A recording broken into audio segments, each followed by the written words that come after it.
Hello, hello, hello. This is your boy Irony Boxing coming through with this my 45th live. We're going to recap what went on in this amazing weekend of fights, in which we had a interesting melting pot of fighting going between two boxing events, a big UFC event, and a bare knuckle fighting championship event as well. So we definitely got a lot to get into. This is going to be an open panel show, so let me put the link from this moment. Anybody can pull up. We can talk about whatever you want to talk. It doesn't even have to be about the weekend. We can talk about whatever you want. Something, obviously, we have the November 22nd card just around the corner now. So, yeah, you can talk about whatever you want to talk about. First and foremost, God bless you all. I hope you're all having a great day, afternoon, evening, whatever the case may be. I hope everyone had a great weekend and a safe one, more importantly. In the name of the Father, Son, Holy Spirit. Um, Our Father who art in heaven, hallowed be thy name. Thy kingdom come, thy will be done on earth as it is in heaven. Give us this day our daily bread and forgive us our trespasses as we forgive those who trespass against us. And lead us not into temptation, but deliver us from evil. For thine is the kingdom, the power, and the glory forever and ever. Amen. In the Father, Son, and Holy Spirit. Thank you, God, for everything. All right, here we go. So, first, I want to talk about. Well, actually, let me show you better than I can tell you, right? Let me show you.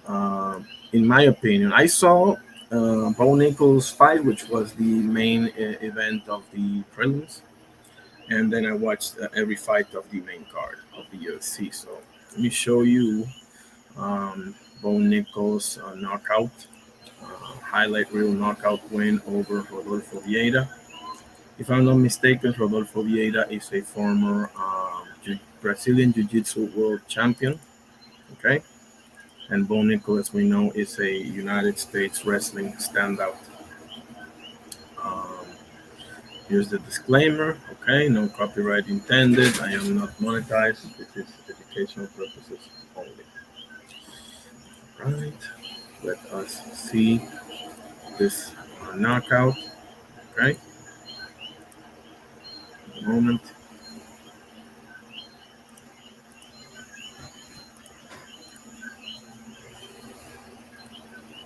Okay.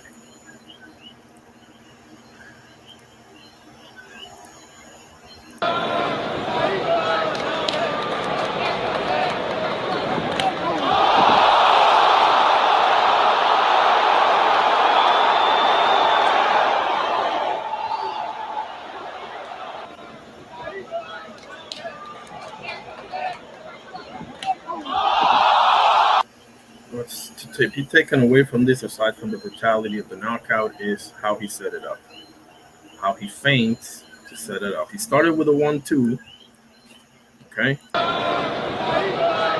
right? And then look at what he does right before the kick. He does a feint as if he's going to throw, I think, another 1-2, and then he blasts him.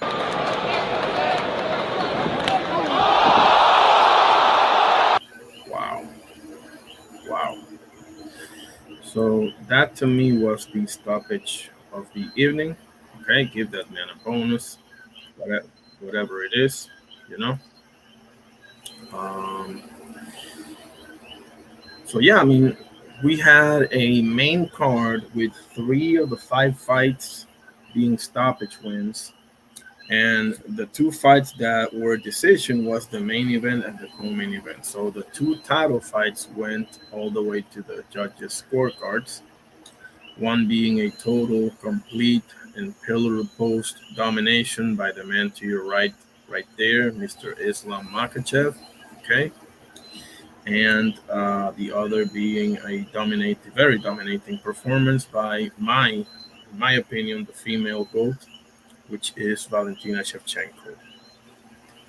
Um, it is a real debate, you know. Is it Valentina Shevchenko or Amanda Nunes? Which one of the two is the goat? Amanda's got Chris Steiber, she's got Ronda, she's got Holly Holm, she's got a lot of great wins, right? Um, she fell, I think, short against Juliana Pena. That was towards the end of her career, but that's fine. That's perfectly fine. And then on the up, and I'm sure she's got many more. I'm just thinking off the top of my head, right? But Valentina also has. Now, Valentina lost to Amanda Nunes. That's the big kahuna here, right? The elephant in the room is that the two ladies being debated actually fought, and Valentina came up short. So I do have to take that into consideration. Valentina has probably the nastiest female knockout of all time against Jessica Evil Eye. She has wins over, and I can't even think about them right now. What's wrong with me? Did she beat Joanna or Rose, or she just beat Zhang Wei Li? But she beat, I think, Jessica Andrade. She beat, God, man, what's wrong with me? I can't think of it right now. Anyway, but in my opinion, it's either Valentina Shevchenko or Amanda Nunes. I pick Valentina. A lot of people have Amanda. That's perfect. You could pretty much flip a coin on that one, guys. You know. Amanda got to be double champion, obviously. So probably Amanda takes the edge, all things considered. You know, we'll see though. It's very interesting. Now, Islam Makachev um, put on an absolute show of how to dominate and control your opponent. And no, I'm not only referring to the wrestling. I'm also referring on the striking. The striking, I felt Jack had a few moments. I think either in the fifth or fourth round for about a minute, or maybe even less than that. Other than that, this was a blowout performance by Islam. It was a shutout, in my opinion. And what's more interesting to me is how unpredictable he was with his takedowns. Islam will strike with you. That's the one thing that a lot of people. That's why a lot of people have Islam already over Khabib.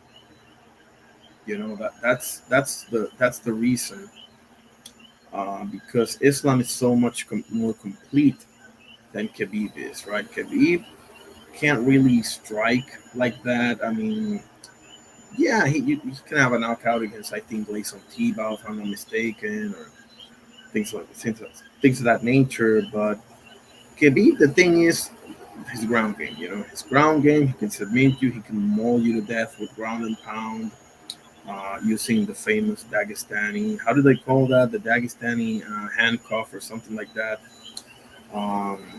Just an unbelievable fighter. But all things considered, Islam is the more complete of the two. Is he the better of the two? I don't know. I don't know if he's the better one, but he's definitely the more complete one. He can finish. Islam Makachev can finish you anywhere, guys. Literally anywhere we go, he can finish you. So, I mean, that's that's a tall order right there, fellas.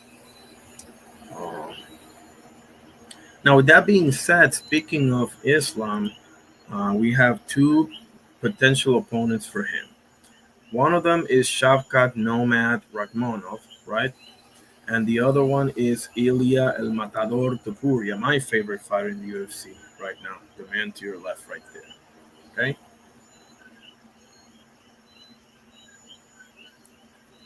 Which one makes the more sense? Because here's the thing with Shavkat Rakhmonov. He's been out for nearly 300 days. Now, he's been out for a reason, right? His last fight was Ian Machado Gary, Mr. Simp himself, but a great fighter, nevertheless. Um, Great fight. He came up victorious, but he was scheduled to fight Bilal Muhammad twice. Now, the first time, Bilal Muhammad was the one that pulled out with an injury, and the second, hey, how you doing, Oscar El Carnal? God bless you, bro.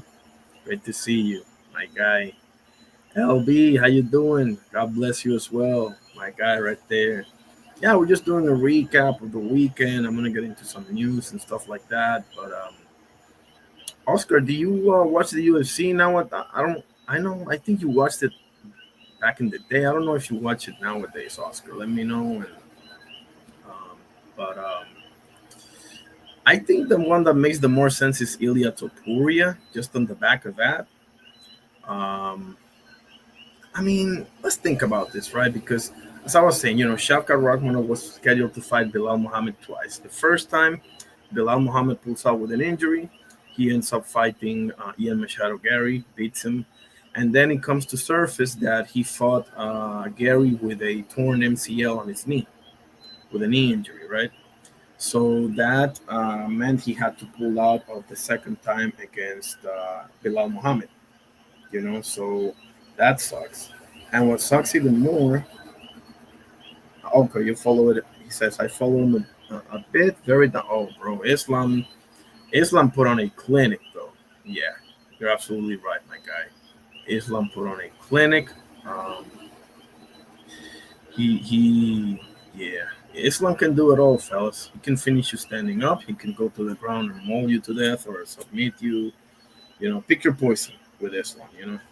A lot of people are saying he's already better than Khabib. You might want to pump the brakes just a little bit, even though I see your point.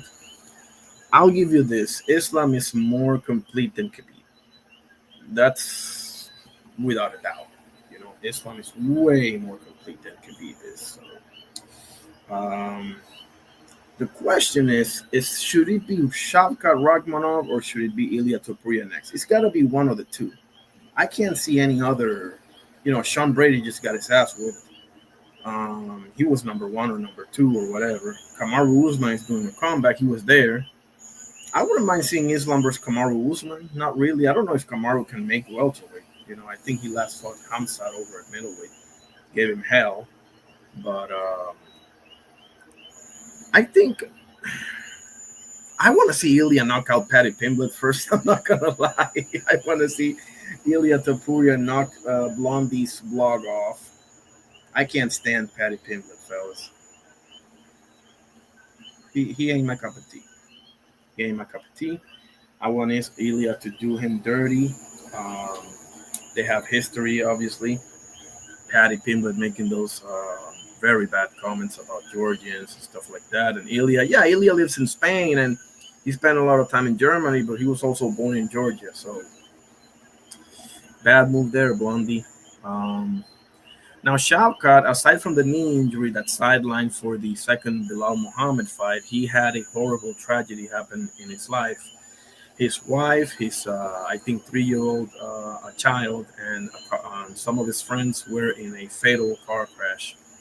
I think that happened in Kazakhstan. Um, Now, his wife and his child survived. His friends didn't. So that will, man, I can't even begin to imagine how that could feel like.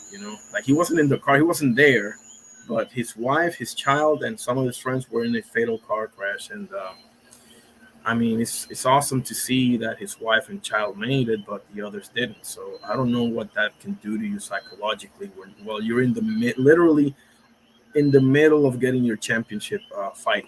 You know that's got to be awful. And he's been out for nearly 300 days. So that's the thing. Like, it makes sense, but does it really make sense to make the Shavkat fight straight up? Or does it make more sense to do, for example, Shavkat versus Bilal, and whoever wins gets Islam? Islam just fought. Bilal Muhammad last fought against Jack Della Maddalena. Obviously, he lost that one. So to me, what makes sense is we finally get Shavkat versus Bilal. Okay, whoever wins gets Islam, and Ilya gets Paddy Pimblett over at lightweight. Get you an easy title defense. Knock his blog off for me. And then, yeah, we can have it. We can have Islam. And if Ilya beats Islam, that's a 3-belt, 3-division champion, man. Nobody's ever done that. So, I don't know. Let's take a look at the UFC rankings because am I missing a name here? Or I don't think so, but let's see. UFC. No, that's not it.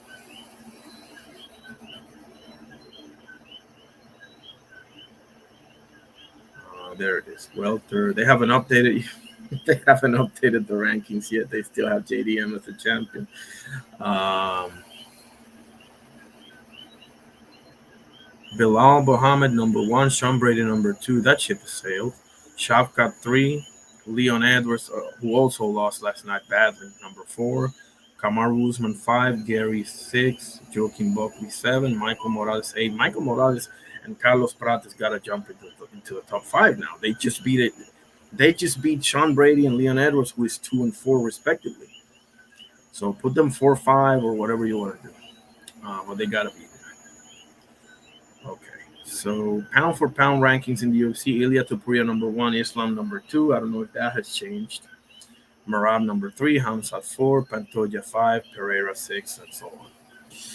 Okay. So yeah, I stand by what I say. Like Islam just joined the prestigious two division, two belt club of the UFC, which has Henry Cejudo, it has Amanda Nunes, it has let me see if I don't forget anybody. George St. Pierre, Conor McGregor, BJ Penn, Randy Couture, John Jones, Daniel Cormier. Shoot, man. I know I'm forgetting one or two. I know, but Islam just broke into that prestigious club. So let's have it, bro. Let's have Ilya fight Paddy Pimblett. Let's have Shavkat Rakhmonov fight Bilal Muhammad, and whoever wins gets Islam at 70. So that to me is what makes sense. Now on the other fights, I just saw Michael Morales, the kid from Ecuador. What a nice kid, what a talented kid, fellas. He whooped the hell out of Sean Brady, round one. Okay, this kid was 18-0, undefeated. It's like 6 foot tall for the welterweight division. I mean, and his striking, bro, looks so clean, so crisp. He looks very patient. He looks like he knows what he's doing. He fights like a seasoned veteran almost. Like I was very surprised because usually when you get one of these young guns with undefeated records and coming up and everything, usually you get they get overexcited and the bright lights can get to him. Not the case, fellas. Not the case. Michael Morales, bro, that kid is coming. And that kid is one, maybe two, but I would say one fight away from challenging the champion who right now is Islam Makhachev. So, what do we do with Michael Morales? Let's see, let me get back to the rankings. Because I just said that Bilal Muhammad and Shavkat Rakhmonov should happen. And whoever wins, gets the shot. So, do we do Michael Morales versus Kamaru Usman? I would have him as the backup for Bilal and Shavkat because not for nothing, twice they booked that thing and twice it didn't happen. Each guy pulling out. So, I would have Michael Morales sitting there as the backup fighter, just like they had Volkanovski as backup fighter for Charles Oliveira versus Islam Makhachev, and so many other instances, right? So, do we do Michael Morales versus Ian Machado Gary? That might be interesting. You know, Gary, not for nothing. What do you feel about him? Gary, he gave Shavkat a tough ass fight. So I would say that. I would say Michael Morales should have either Kamaru Usman or Ian Machado Gary. I know he just whooped the shit out of Sean Brady, who was sitting at number two. So if you wanna give him Islam straight up, I mean, I wouldn't be too mad at you. Um, no, I wouldn't be mad at all. Sean Brady was sitting number two right there, so he beat his ass so dominantly that it's hard to make a case against him for the title shot. So let's do that. Shafkat on the back of an activity gets to fight Bilal Muhammad. Michael Morales fights Islam straight up. If that doesn't happen, give him Kamaru Usman or Ian Machado Gary. It shouldn't be any less than that for Morales. Any of those three fights, I'm good with. I'm good with Islam straight up. I'm good with Usman, and I'm good with Gary. Anything less than that is unfortunate. But listen, the kid is 25. The sky's the limit for that kid. So if you want to take one more fight against maybe a top 10 guy, let's see who we got here. Uh, I mean, maybe fighting Carlos Prates. They both won tonight. I mean, Morales beat Brady and Prates beat Edwards. So if you want to fight, both guys who just won, they want to fight. Sure, let's have it. Why not? You know, why not? Um, or maybe Joaquin Buckley sitting there at number 7. It's very dangerous. Michael Morales versus Joaquin Buckley. That could be interesting, fellas. That would be a striking masterclass to watch. You know. Um, but okay. What else we got? What was the other one? I forgot. Um, Brady, Morales. We have Prates and Edwards. And who was the other one? Oh, oh man, I just remember Benil Dariush versus Benoit Saint Denis, bro. Sucks for my guy Benil Dariush, bro. What are you gonna say? I mean, it's probably time to hang him up, bro. It's probably time to hang him up, bro. It sucks. Um, got finished in the first round. Benoit Saint Denis making some noise, man. He wants that belt. Came up short against Dustin Poirier. Oh, let me show you this. I forgot to show you this when Ilya and Shavkat called out Islam. Again, this is no copyright intended. I'm not monetized. This is educational purposes only. Let me show you the call out of Islam. I mean, Ilya and Shavkat to Islam. Second. Here we go. Looking to fight Islam Makhachev for the welterweight title, Shavkat said, "Congratulations to Islam." Here's the tweet, I guess, right? From Shavkat Nomad Rakhmonov. Congratulations to Islam, excellent performance, but the main challenge, excuse me, there it is. There's Shavkat's tweet. Congratulations to Islam, excellent performance, but the real challenge at 170 is still me. Interesting. I love it. Excellent performance, but the real challenge at 170 is still me, Topuria said. Jack needs an Yelia Topuria went a little more into detail, shall we say? Says Jack needs an entire camp dedicated just to wrestling. Say that again, right? What a disappointment of a champion. Oh boy. You should go to Georgia to learn something. Islam, you need something you can't train. Emotion. You're the most boring thing. Yeah, you're the most boring thing in this game. Every day I'm more certain I put you to sleep. Holy shit, Tom. It's heating up, fellas. It's heating up between Ilya and Islam. It's heating up between Shavkat and Islam. Drunk Irishman, how you doing, brother? God bless you. Awesome guy right there. Go check him out. Um, Actually, I'm gonna do that myself. He has a great piece on Sandy Sadler, another one on Tony Canzoneri. This is the type of channel that I need to frequent more, bro.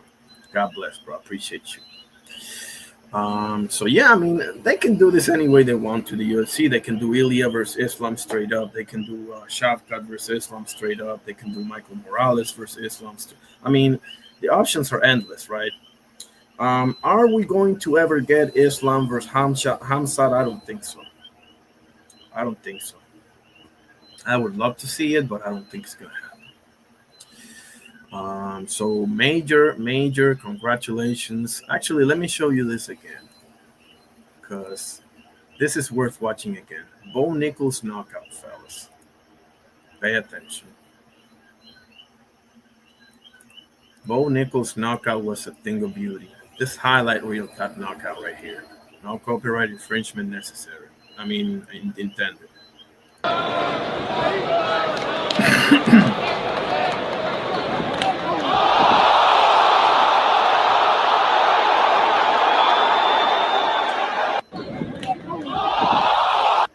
Watch the feint that he does right before he throws the kick.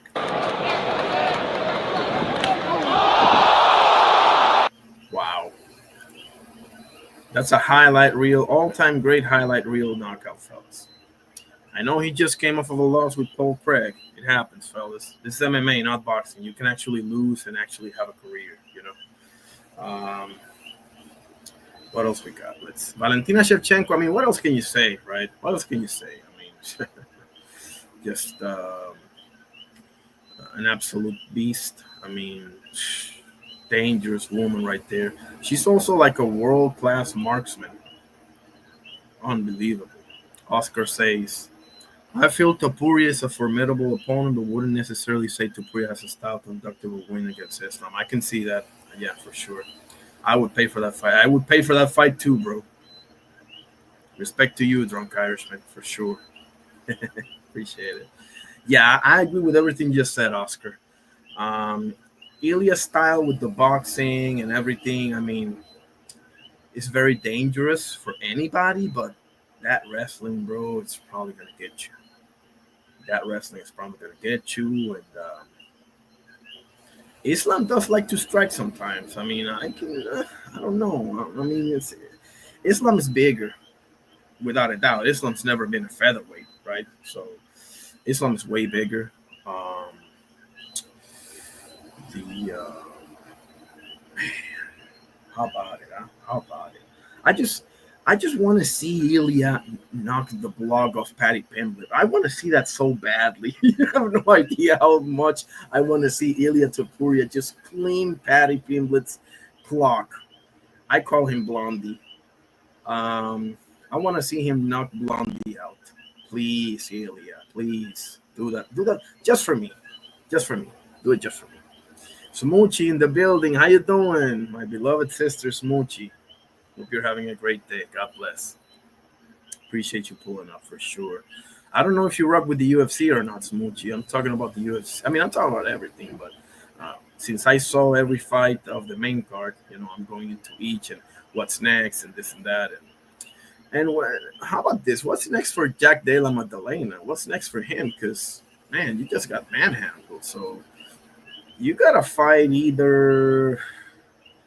I mean, I wouldn't fight Kamaru Usman if I was you because, man, you can't mess with the wrestling. So I would get probably a Joaquin Buckley. Get you a Joaquin Buckley. Get you maybe Rashawn Brady.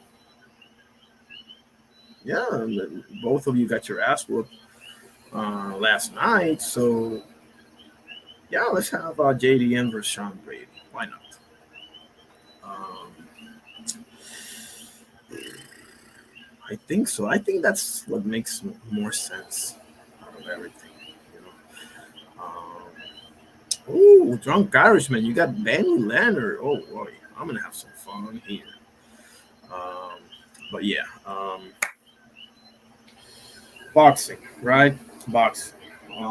Conor Ben just destroyed Chris Eubank Jr. What's next for Conor Ben? Because I heard him say a ton of names, right? He said Devin Haney, he said Brian Norman, he said Ryan Garcia, he said Rolly Romero. What makes sense to him? I don't think does he deserve a title shot straight away? Does he? I mean, Ryan Garcia's fighting for a belt and he doesn't deserve it. So on the back of that, right? Like, yeah, I guess you can give him a title shot. If I'm Conor Ben, bro, I'm going after Lewis Croker, even though that's probably not going to happen because obviously Liam Paro and Patty Donovan are fighting for the eliminator of that. So that probably ain't happening.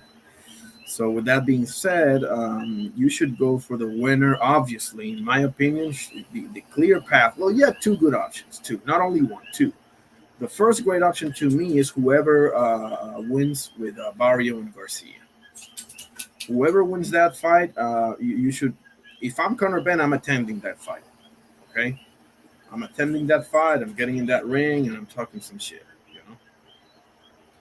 The other one is Rolly Romero, who should be fighting Shakram Giyasov. I hope that's official, fellas. How many times can you do a man wrong? Like those to me are the two clearest options because if you decide to go with whoever wins Devin Haney and B Nor, especially if that's Brian Norman, eh, You ain't never gonna be the same, bro. I'm not gonna lie. If you fight Brian Norman, you ain't never gonna be the same after that. Now, Conor Ben showed me something on Saturday. Okay, he showed me he's got power. He's got the cojones. I knew he had the cojones way before that, but he showed adjustments. He showed discipline. He stayed poised. He didn't go all out like a crazy man like he did on the first fight. Um, you can tell that egg got to him. You know, in the first fight, that egg blast got to him. Yeah. But on the second fight, he showed me. He definitely showed me. Listen, show me. If you show me, bro, I'll change my mind. I'll be like, okay, you know what? Respect. And that's exactly what I'm doing with Conor Ben, man. Let's not forget the fact that he beat a 35, 36-year-old Chris Eubank Jr., but nevertheless, he beat him. He beat him. Eubank got 12 over.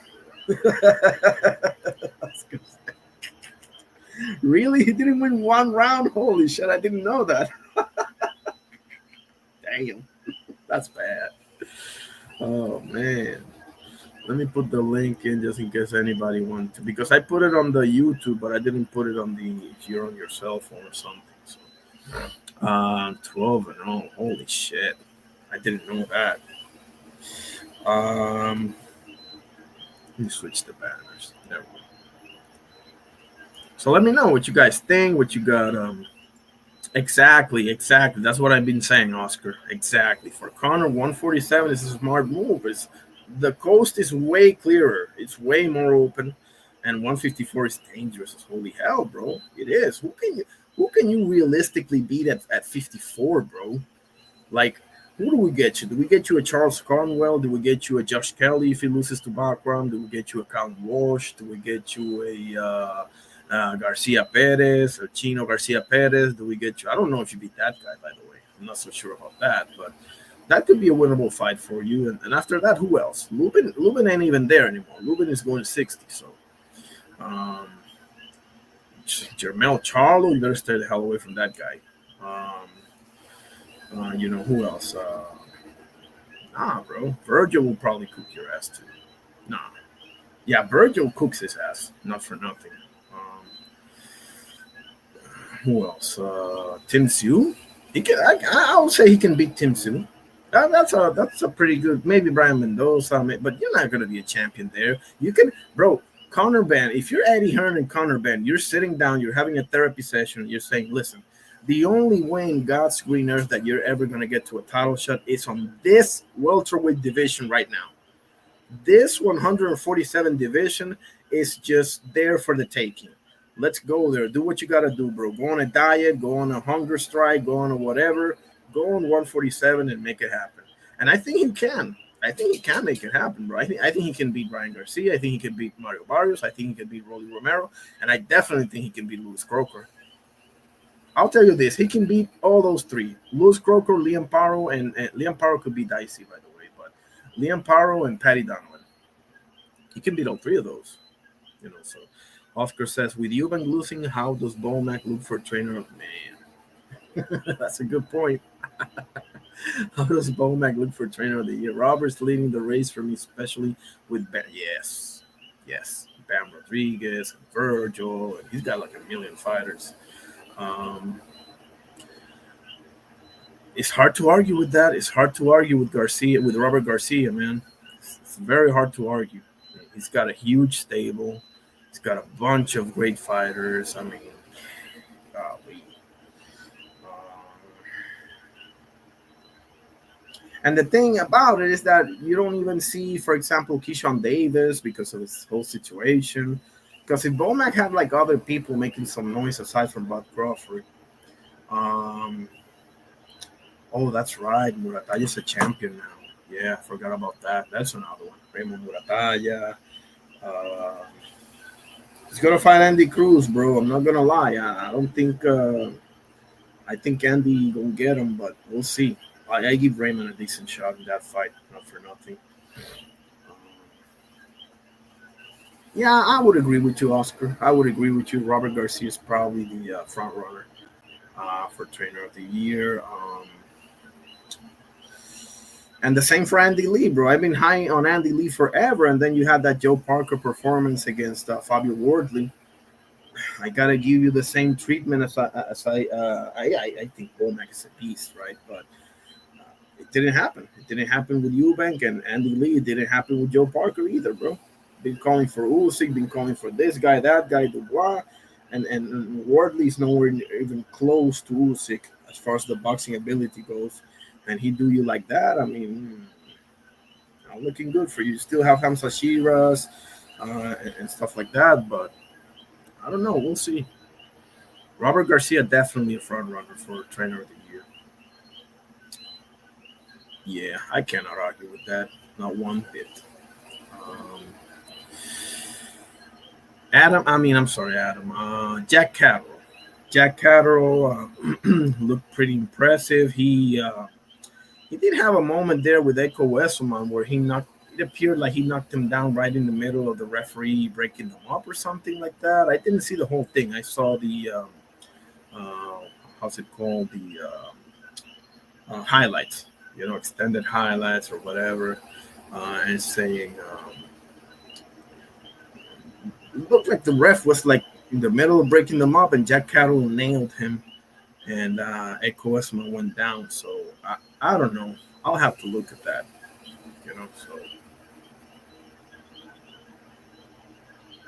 So Adam Asim. I forgot about Adam Asim versus Kurskovi. Again, I saw only the highlights. Adam Asim, I think, stopped him in the last round. Oh yeah, why don't I talk about next weekend? Because this weekend, outside of the UFC and the UFC, the main and the co-main weren't that great to begin with. Next weekend, buddy, let's get to it, huh? LB. Um, okay, and listen, not for nothing, we got a big one on the UFC as well. We got Arman Sarukian versus Dan Hooker, but more on that later. Boxing. Um, David Benavidez versus Anthony Yard. I'm trying to like think deeper about this fight because quite a lot of people, I think including Oscar, but correct me if I'm wrong, buddy. A lot of people have this as a much closer fight than I do. Even my barber, who's a boxing encyclopedia, he was like 50-50. I'm like, you sure? He started going into this and that. And I was like, damn. And the thing is that these guys are pretty much the complete flip sides of each other, right? You got a very slow. Well, I don't know if very slow. I don't know that is fair to call Benavidez a slow starter. I just think that he takes his time and he just prefers to see what his opponents got and he'll take it from there. You know, Anthony Yard is the exact opposite. Anthony Yard will come in there kind of like a Nigel Benn back in the day and try to take your head off, and he'll have his moments. I'm sure that Anthony Yard will have his moments. I cannot see. I can't really like if Benavidez goes out there and cleans him in 1, 2, or 3 rounds. I'll be shocked. But outside of that, I think Benavidez is going to have to weather the early storm of Anthony Yard. He's definitely a hard opponent, bro. He's a hard opponent, and not for nothing, he's got to know that this is probably his last shot at the big time. Anthony Yard, right? I could be wrong. He might have another shot against a Beeble or something like that, but from the outside looking in, it seems like this is his last chance, right? At the big time. He's had it with Kovalev, he's had it with Peterbiev, and now he's going to have it with Benavidez. And both of those, not for nothing, guys, both of those were very tough fights. Like, he gave Kovalev hell. He came within an eyelash of knocking Kovalev out. And he gave Peterbiev a run for his money as well. So it's time for me to give Anthony Yard his respect. You know, I just when you look at his career as a whole, it's one of the most bizarre, to put it diplomatically, right? Careers that I remember. You know, like he doesn't have one fight against one of those B plus A minus fighters. Not one. Well, okay, Lyndon Arthur. Okay, I'll give you Lyndon Arthur. I'll give you that one. He's a rock solid B minus B plus type of fighter. He is. But Callum Smith is right there. Joshua Watts is right there. Zach Parker's right there. Joe Smith Jr. is right there, or was right there. Um, um, but whatever. Listen, he's fighting David Benavides. I think he's gonna have his moments. I don't know. I think it's hard to make a case for Anthony Yard. Is it not? Like, he's a hard opponent. He definitely is. He definitely is a hard opponent. But I just think that Benavides, bro, is. Now, here's the thing about Benavides. I don't think his power is what it was at 68. I don't think so. But it might just be that Morel has a big chin also. That might be the case, you know. Um, I don't know. I don't know. I see Anthony Yard winning at least three of the first 5 or 6 rounds. Um, I don't see Anthony Yard hurting Benavides. I don't. I could be wrong, bro, because if he hurt Kovalev and I don't know if he hurt Arthur, but got Arthur in dipshit, you know. So oh, Oscar says to me it's 50-50 due to the power slowing down at once. Okay, so at 175. Also, Yard, big puncher, and Morel was cracked. Yes, yes, yeah. Morel cracked Benavides. He definitely did. Um, Speaking of which, um, let's see if I can find it. One second. Yeah, there it is. Is this okay? This is not BBC. Okay, this is. Let me put the banner here. This is no copyright infringement intended. I'm not monetized. Educational purposes only. Okay, look at the banner. Let me show you this right here because I've seen some folks saying, "Nah, he didn't wobble Benavides. He didn't do shit to Benavides." Listen, Benavides whooped his ass, but this right here also did happen, and I've never seen this before happen to Benavides. Brian, as we have mentioned, those deliberate starts. He's on. He's on a heater here right now. He made sure he's not going to actively give away rounds early on. He's going to put that pressure on. Here it comes. Watch. After we're seeing the defense, a more improved the head movement, the upper body movement, sitting down with the left hook. David Benavides. Yeah, he listened to the corner. They told him about the head movement. High guard, get in there. Whoa! Flip. He did get clipped. And now. Wow. And Benavides, to his credit, he did, recover and everything. But that did happen. LB says he can hurt David, but can he? Yeah, that's the thing, LB, right? That's the thing. Like, okay, he can hurt. I think he can hurt David. Okay, I think that was actually, yeah, that was what I was really going to get at. I appreciate that. So, I don't think he can finish it. No, I don't think so. I don't think so. He may be able to hit him hard here and there, maybe even wobble him a little bit, but I just can't see Anthony Yard having Benavides like holding and for dear life and circling. I can't see that happening.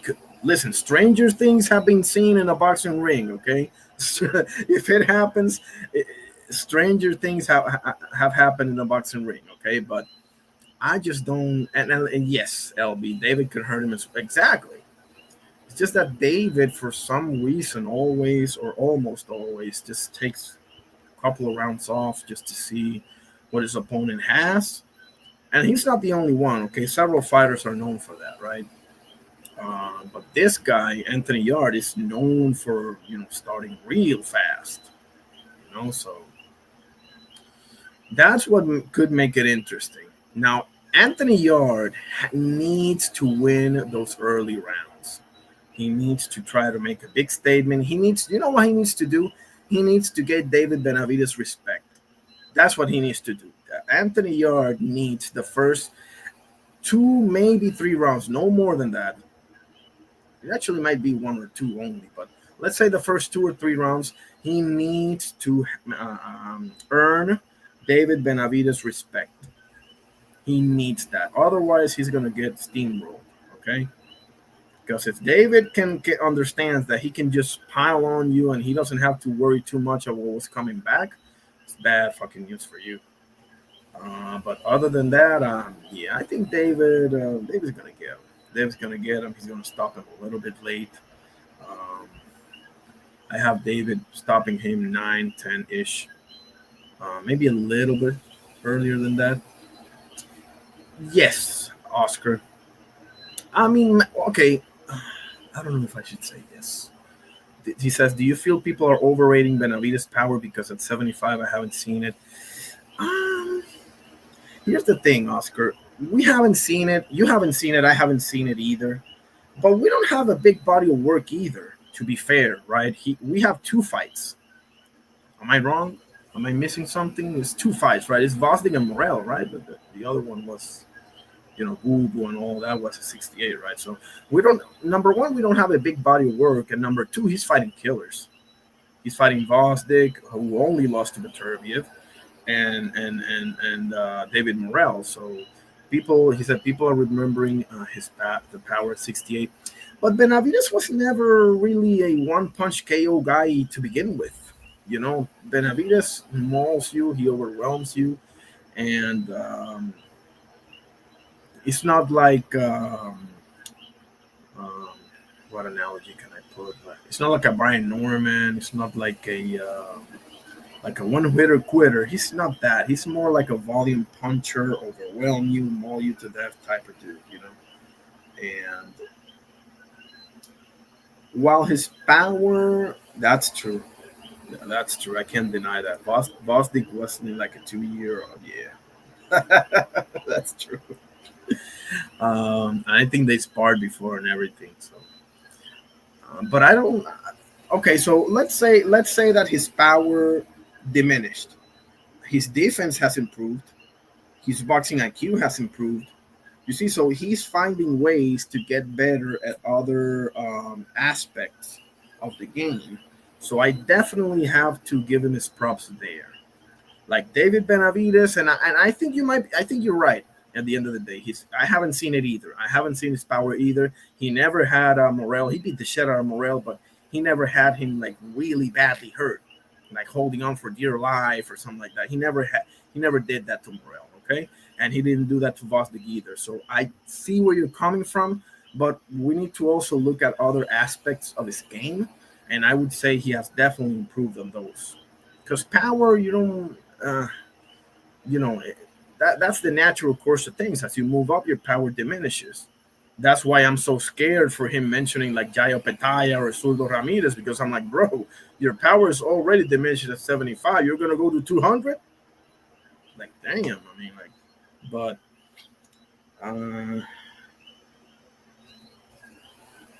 that's why it worries me against the two Russians as well, bro. Bivol and Beterbiev, like. But listen, at the end of the day, you got to roll the dice, bro. You have to roll the dice. Um, Interesting question, though. Do you feel people are overrating Benavides' power because at 75 we haven't seen it? Yeah, I haven't seen it either. You're right, bro. You're right, but I do think he's made very nice improvements in other areas. Not for nothing, bro. Benavides, every time you see him, you can tell he's improving. You know, whether it's one thing or several things or whatever the case may be. Each and every time you see him, he shows you something. So I'm not gonna lie, this can turn out to be a hell of a fight. You know what I think, guys? I think that Benavides and Anthony Yard can turn out being the fight of the night, fellas. Everybody, including me, think it's gonna be either Bam and Puma or Haney Norman. But I wouldn't be shocked if Benavides and Anthony Yard turns out to be this unbelievable, maybe multiple knockdown type of fight. Because Anthony Yard can be real dangerous. He's not dangerous for the full 12 rounds. He can be super dangerous for the 6, 7, maybe 8 rounds. But, you know, it's not nothing either, So Anthony Yard's it's very strong. He's got quick hands. He's got power. He's got athletic ability. He's fought some dudes. He's been in there with the cream of the crop. So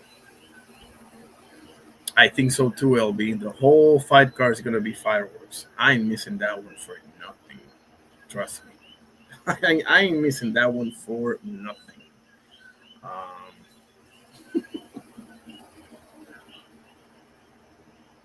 how much is it? The freaking let's see. Let me get to the zone. I forgot how much is it. Um,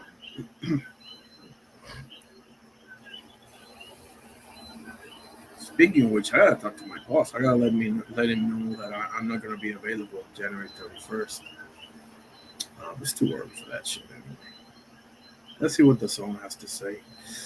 Um, Anything else on Benavides Yard? You want me to go to Henny Norman? What do you guys want to talk about? Which fight has got you more interested, more intrigued, more, 50-50, more? I think Oscars is Bam and Puma, and for good reason. Mine, bro, is Haney Norman. That's uh, that's got my brain spinning. I might end up flipping, guys. I may end up flipping. Low key, I might end up voting for Norman, guys. Oh shit! I gotta check on the laptop. I forgot. Puma versus Bam. I knew it. There's my boy Oscar right there. Puma and Bam. I just think Bam has the skills, bro. Um, Puma's got the heart. He's got the power. He wants it. He ain't scared of anything. But Bam has all of that plus the skills, man. Like I just think Bam's gonna be the it's gonna be very hard to beat Bam Rodriguez, bro. It's gonna be very hard. It's gonna have to be either one of the two Japanese or I don't even know. I don't even know. It's gonna be very difficult to beat Bam Rodriguez, bro. Bam literally is the total package, bro. I mean, I don't see too many flaws in the game. Um, let's see. Man, I'm trying to see how much is this thing, man. The phone making it hard for me. Give me 1 second.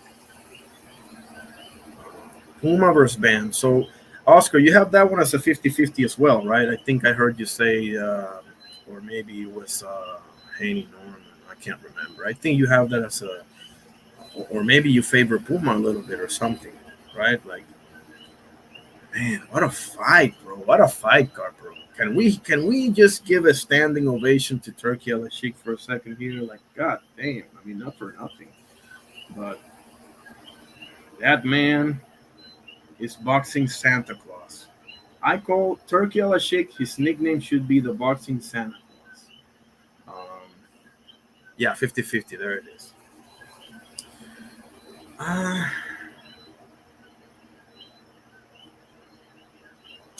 the thing is, for example, god damn, how do I break this down? Like, because Puma, here's the thing with Argentinian boxers, right? And I've seen a whole lot of them through the years that we all did, right? We all the Tises, the Maidanas, the Sergios, and so on and so forth. Argentina, you can find a super skilled fighter like a Sergio Maravilla Martinez, but for the most part, the style that you see the most from Argentina is the one that Puma Martinez shows you, and Marcos Maidana, and you know, and all the rest of them. You know, bangers. They have the heart of a lion. They'll go forward. They'll die in the ring if they have to. You know, they have all of that, but they're not skilled. They don't have that skill. And Maidana, if you remember, he ended up, beating Broner and getting those Floyd fights because he got with Robert Garcia. Robert Garcia, not for nothing, bro. I have many things that I don't necessarily like about him, but he did an unbelievable job with Marcos El Chino Maidana. I cannot deny that. You know. Okay, here we go. The zone. How much is this thing? Buy now. Okay, $60 only. I thought it would be like 150 or some shit. Damn. Okay, that's a gimme. And they how much? Hang on a second, guys. How much they wanted to charge for Ben and Eubank too? Are you serious right now? Well, anyway, we don't need to get into that.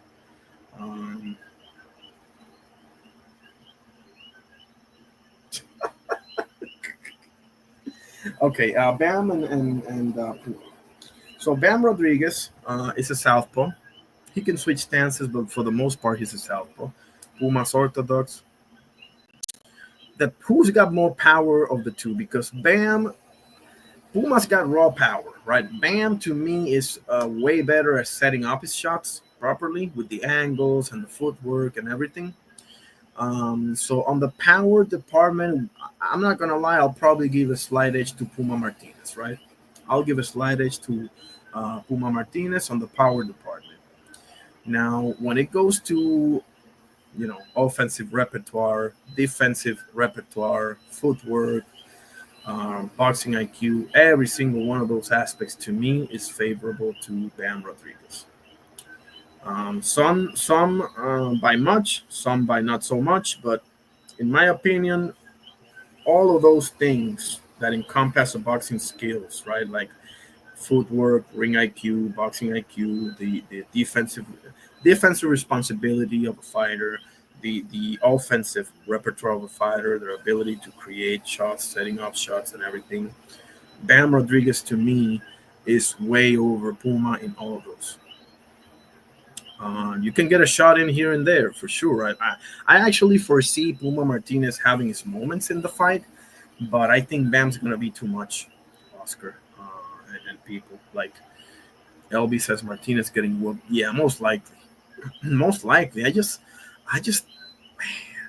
don't think anybody can fuck with Bam Rodriguez right now, man.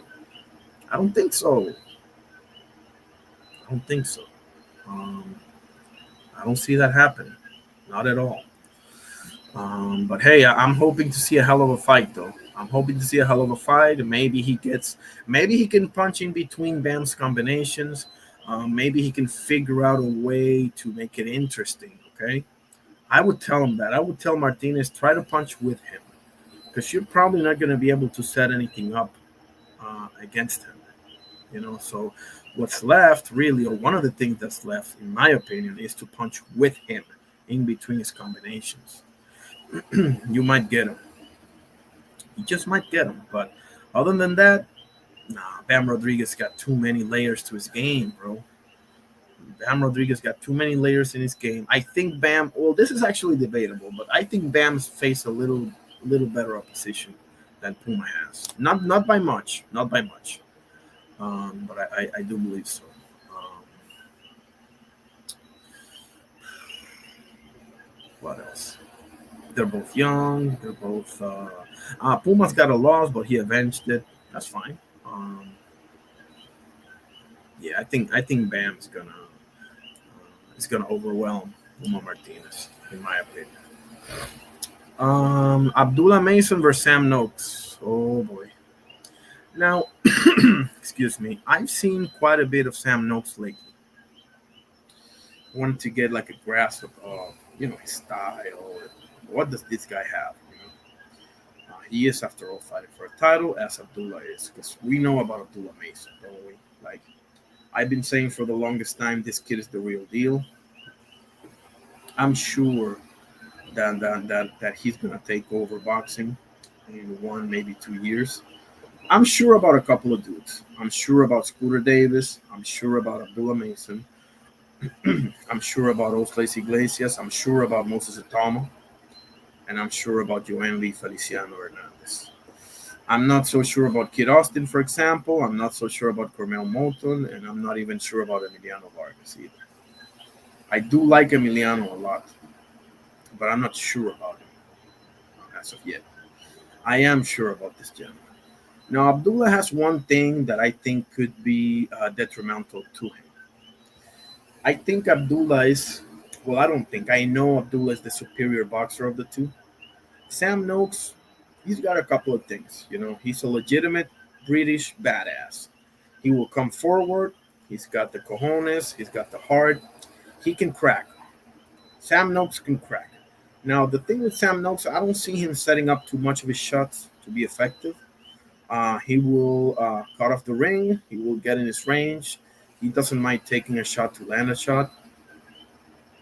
My only concern about Abdullah Mason in this fight is that he gets maybe clipped with something and just gets lured into a rock and sock'em type of fight where Sam Noakes could get to him. You know, that's my only concern. If Abdullah Mason stays disciplined, he should win a fairly easy contest. He should, in my opinion.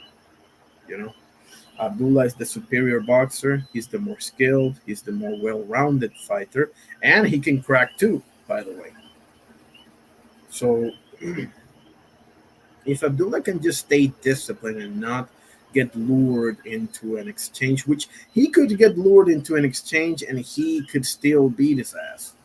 It's not a certainty that if he gets lured into an exchange he will lose. He might still win, but if he can stay disciplined and just fight his fight, he will do what LB just said. Sam is getting stopped. Yeah, I believe so too. I believe so too. I'm just looking for ways.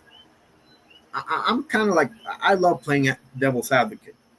You know, like I want to see where can this guy get success, even if it's only one thing.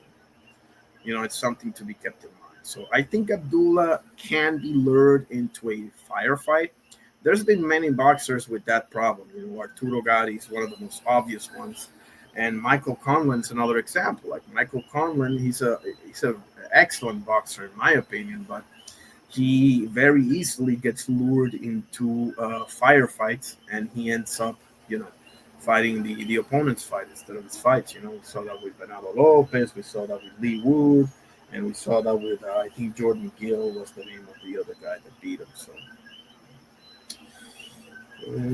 but I don't foresee Abdullah having too many problems in this fight. For what I've seen from Sam Noakes, I've seen quite a lot of Sam Noakes lately, and what I see is a guy, a pressure fighter that can crack, doesn't have too many skills, doesn't have a lot of footwork worth to speak of, but he can crack. Um, Now let's get to the big kahuna in the room, which is B Norm the Storm versus Devin Debo Dream Haney. Uh, I've been saying for a long time that I think Devin Haney has the perfect style to beat Brian Norman Jr. I'm not so sure about that. Not so sure. Well, I do think he has the style to beat him. I do think that, but I don't.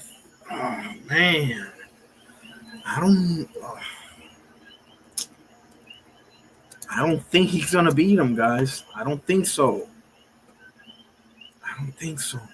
Damn. Something tells me no.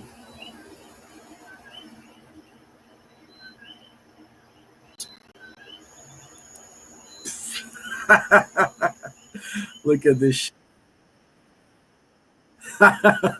Hold on. Let me show you this. Because not for nothing, guys, I love everything I am seeing coming out of Brian Norman's mouth.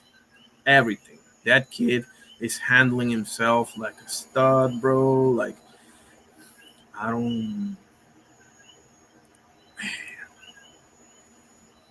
I love how he's conducting himself. I have to say it. I have to. Give me a second because I have seen quite a few things that I want to show you.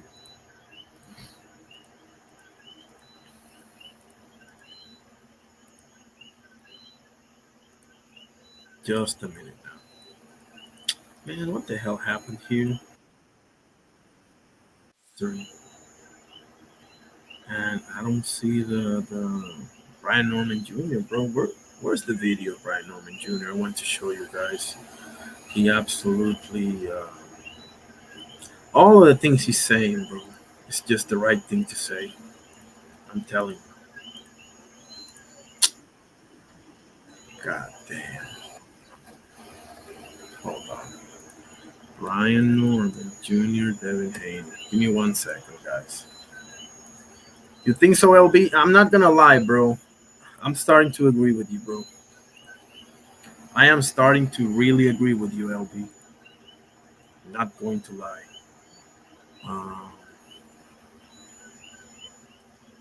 Yeah, I'm starting to recognize being on the storm, bro. Seriously.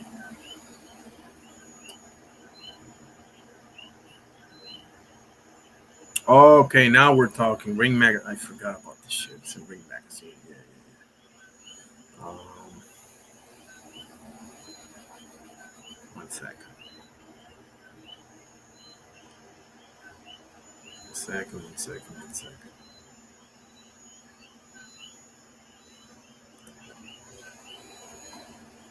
Ryan Norman Jr. God damn, I'm taking too much time finding this crap. Give me a second.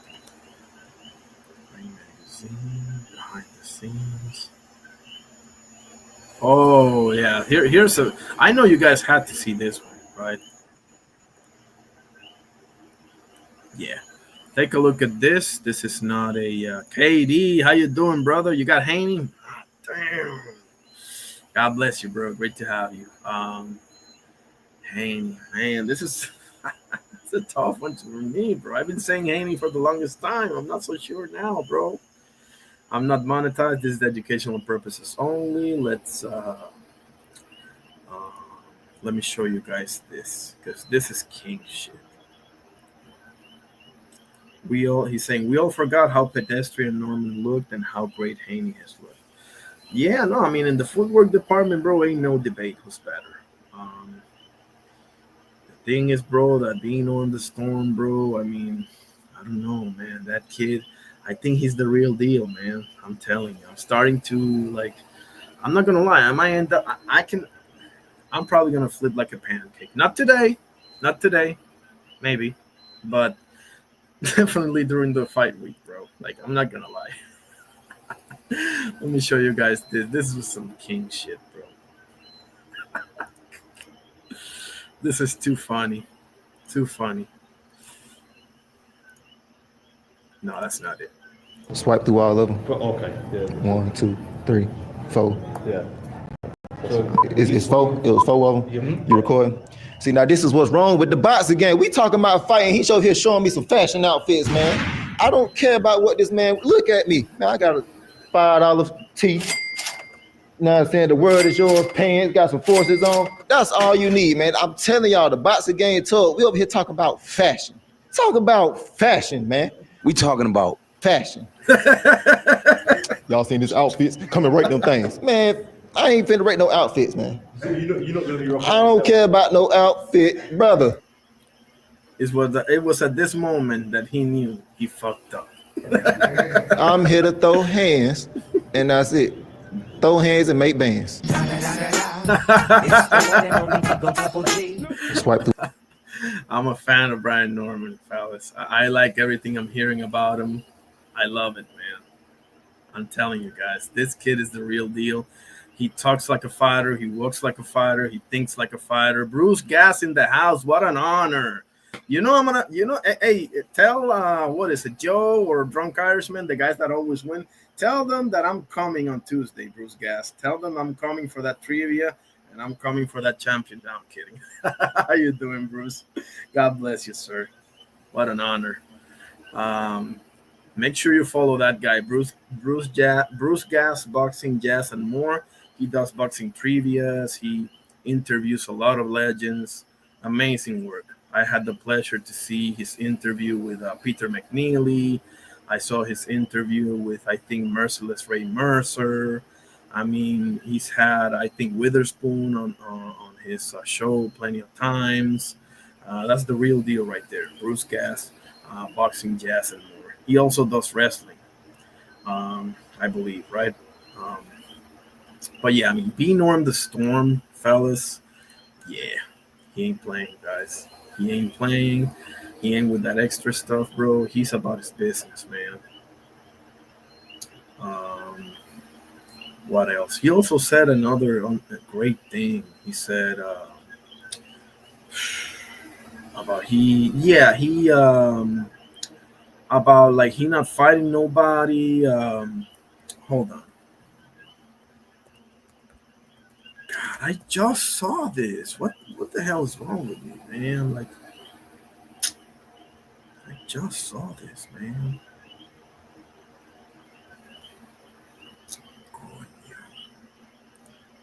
Can't find it anymore.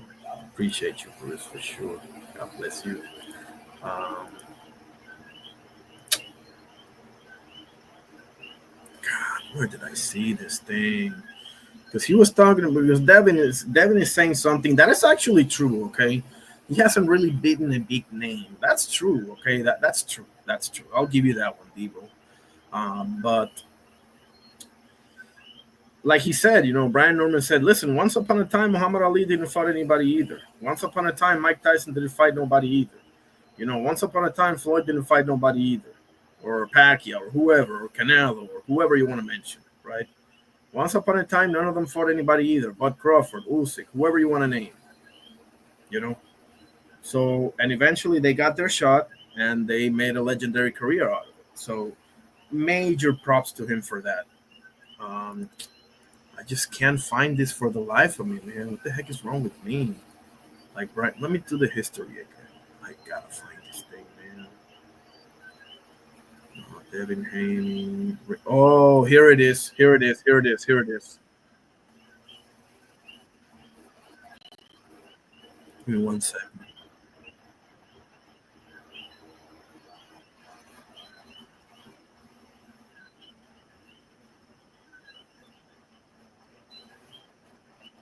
Was it here or no? Oh, it wasn't here. Man, it's not going good for me here. What the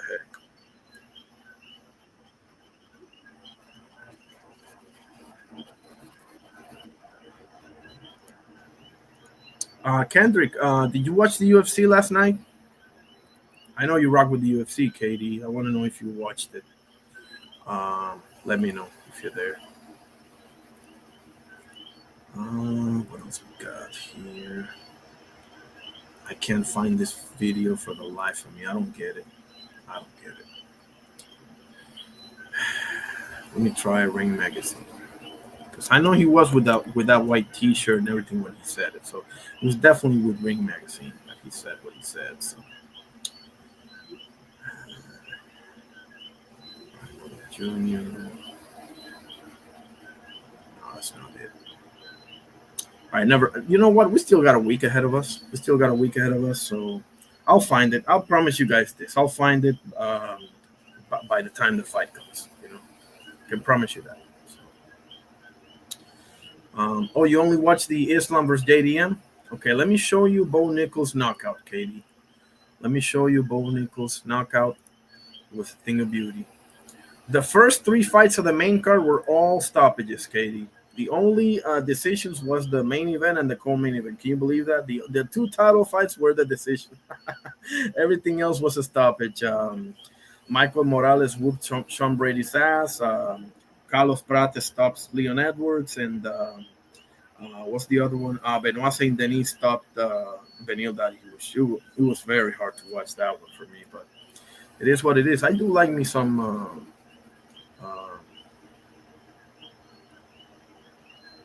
Let's see here, share screen. Take a look at this, Katie.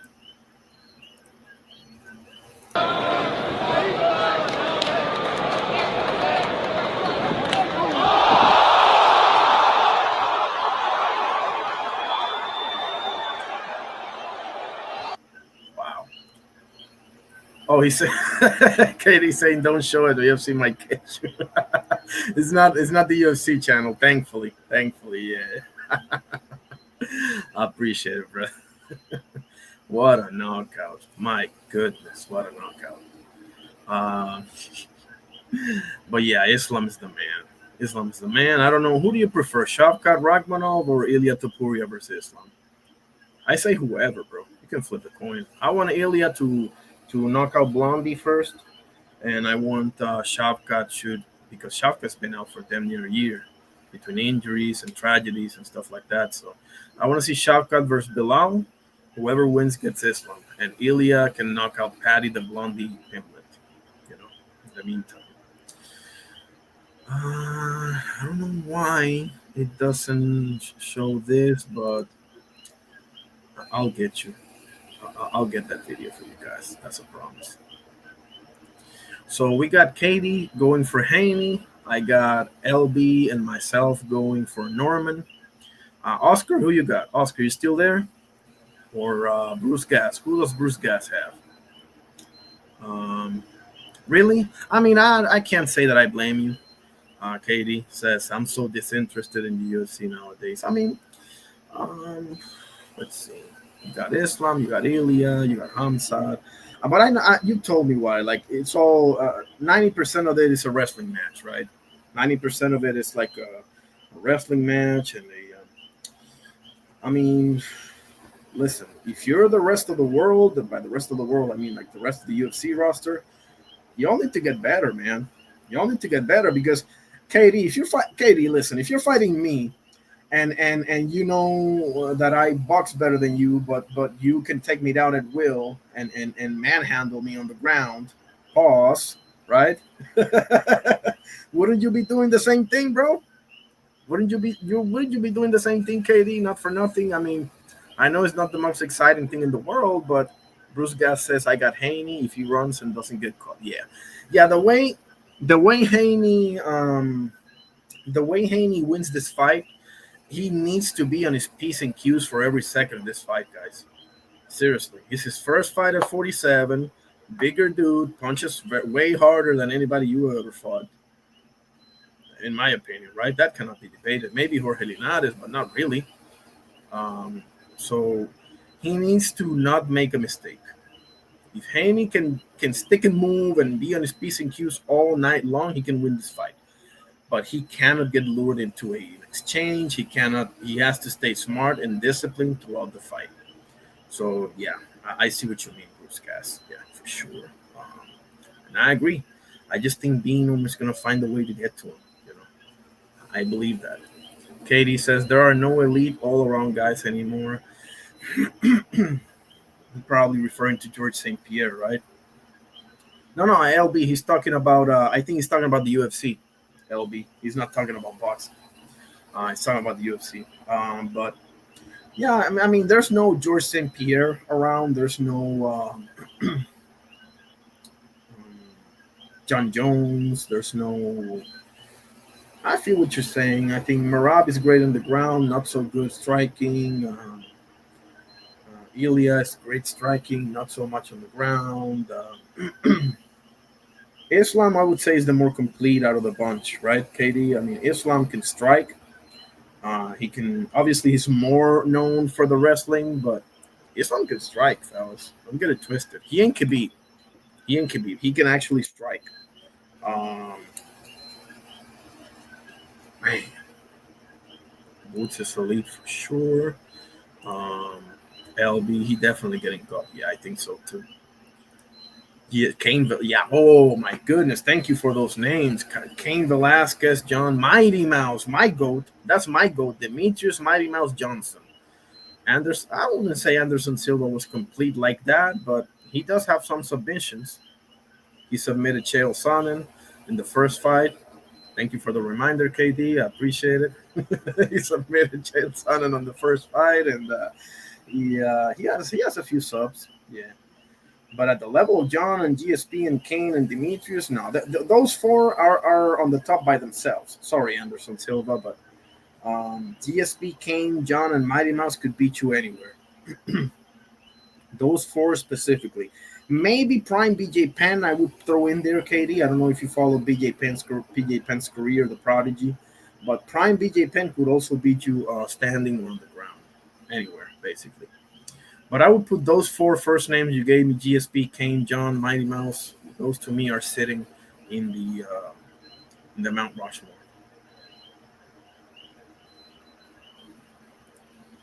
Islam was getting pieced up yesterday, though. You think so? Really? Oh, okay. Except for leg kick, yeah, he fucked up JDM's right leg, I think. I don't know. Islam dominated that boy, but I'm gonna take a look. Okay, JDM had his moments a few times. Yeah, that's right. He had a few in there, but he was. You can tell those takedowns got to him. When somebody can take you down like that, your striking, bro, takes a toll. That's just how it is, you know. BJ's all around too, isn't he? Yeah, Prime BJ. And listen, let me say this, fellas. If you're religious or not, I don't know. take your time and say a few prayers for BJ Penn, because his life right now is an absolute. It's a horrible place. He's been arrested at least 6 times this year. He's suffering from severe CTE. He doesn't recognize his relatives. He doesn't recognize his wife. He gets into fights all the time outside of his house. And he's saying like the government has replaced them with like moles and weird stuff, man. It is really sad to see, because if you know BJ Penn is not only a legend and an all-time great fighter, he's also one of the pioneers of the UFC, guys.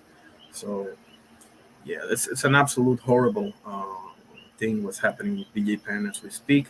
Silva never got on his back and could not get up in my book. Oh, okay. So I see where you're coming from, Katie. Silva never got on his. Okay. I mean, yeah, that's probably right. Okay. You know what? Let me put him in there. Let me put Anderson Silva in there. I think, yeah, probably, yeah. Yeah, I think so. I think you're right. Put Silva in there with BJ Penn and all the rest of them. You know, GSP, Mighty Mouse John, and Kane. He says he never got in the rhythm because of the rest. Exactly. He never got in the rhythm because of the rest. Exactly. Yeah, that's for damn sure. Katie says BJ. Oh yeah, he fought way too long, man. Way too long, man. Those fights versus he was fighting like Jair Rodriguez. Come on, man. Nah. Even if Frankie Edgar was all around, but he wasn't. Yeah, I agree with you 1,000% on that one. Frankie Edgar, I would say his wrestling was probably not elite like Khabib or Hamzat, but yeah, no, that's true. He wasn't. Who am I kidding here? He wasn't.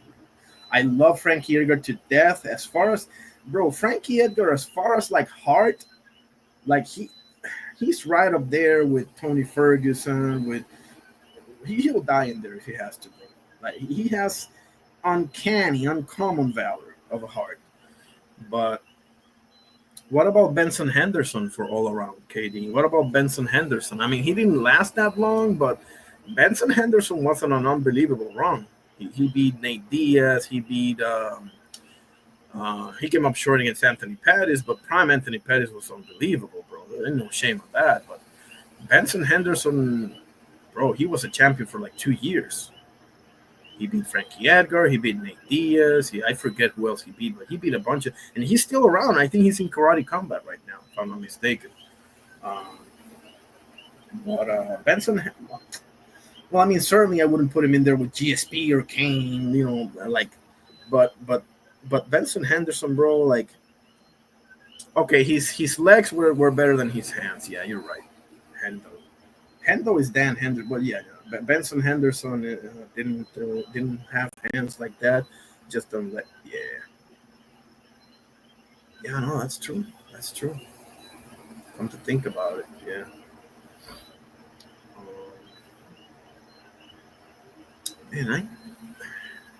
Okay. How about this? How about TJ Dillashaw, Katie? How about TJ Dillashaw? He was pretty complete, bro. Not for nothing. Prime TJ Dillashaw when he whooped Renan Baral's ass and he beat Cody Garbrandt and he beat he didn't beat Dominic Cruz, but it was an unbelievable fight. I would say TJ Dillashaw had an unbelievable run. I know that he's the CEO of EPO. I know this, but I love the kid, bro. He wasn't he? Yeah, he was all around. He could beat you standing, in the ground, whatever. Pick your poison with that guy. I'm trying to think because I think there's others in the discussion. You know, not for nothing. I think there's others.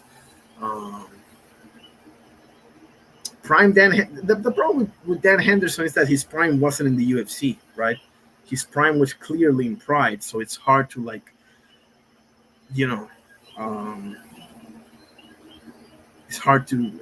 It could be hard, or maybe not. Maybe I should put him in there anyway. But the thing with Dan Henderson was that, like, his prime was not in the UFC. His prime was definitely in Pride back in the day against Vanderlei Silva and whoever you want to. He ended up beating Fedor Emelianenko, for God's sakes. So I would say Prime Dan Henderson is another one. Probably, not probably, surely, bro. Um, oh no, exactly. Like compared to 10, 15 years ago, bro, you had Rampage, you had Rashad Evans, you had Lyoto Machida, you had Shogun Rua, you had Vitor Belfort, especially with the TRT, right? Um, I feel you. I feel you. Back in the day, there was many killers. Yeah, I can't deny that. I can't deny that. Luke Rockhold was never complete like that. Michael Bisping was never complete like that. Obviously, Conor McGregor never had a ground game worth to speak of. Um, Dustin Poirier was a liability on the ground. How many times did he get choked out?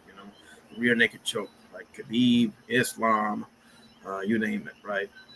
Oliveira, all of them choked him out. Man, I love it. I'm thinking, and I can't think of too many other names, man. Like seriously, I might be forgetting one or two here or there, but I don't think so. Bilal Muhammad doesn't really have striking like that. Hamza doesn't really have striking like that either. DDP, same thing. Israel Adesanya never had a real good ground game. Neither does Pereira. Neither does what's the name of this guy? Neither does Cyril Gahn. Neither does Peter Yan. Doesn't really have grappling like that. He does have great striking, not great grappling. Merab is the other way around. Who else? Sugar Sean O'Malley, same thing. Never had a ground game. I can't stand that boy, but beyond that, he never really had a ground game.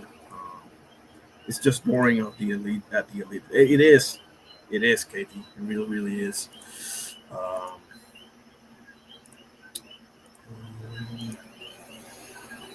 I'll still watch because I'm just sick in the head, basically. I watch because I'm sick in the head. That's the only reason why I watch, because I'm sick in the head. I just love this game, bro. And by this game, I mean this combat game. So I watched the BKFC as well, bro. Let me see if I can show you Lorenzo Hunt's KO, highlight reel KO. I think they should have it up there by now.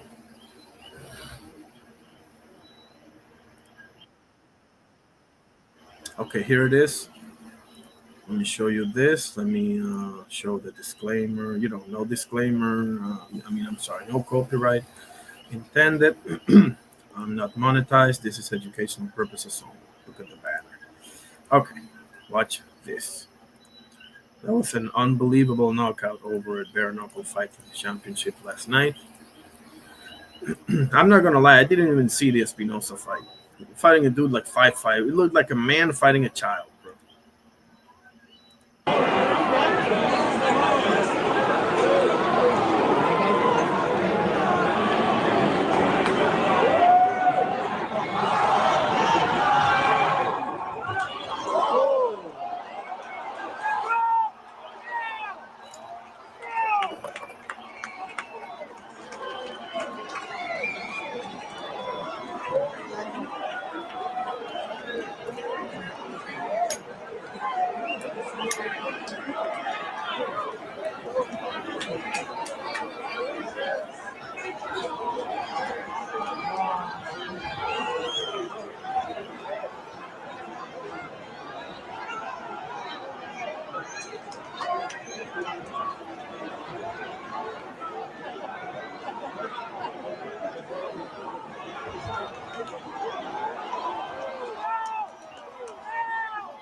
Unbelievable knockout, guys. Unbelievable knockout. Watch this again. He was in deep shit, to say the least. This is Lorenzo Hunt, the juggernaut, the GOAT, bare knuckle fighter in the world. I don't care what nobody say. He is the GOAT, fellas.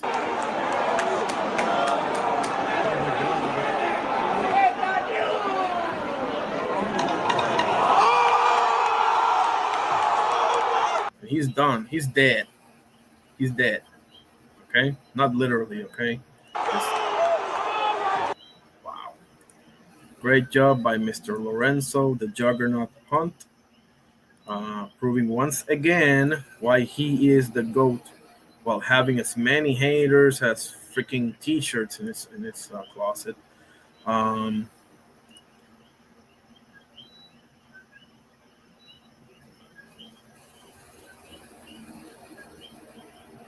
I was, Katie says, yeah, I was doing an escape room, so I missed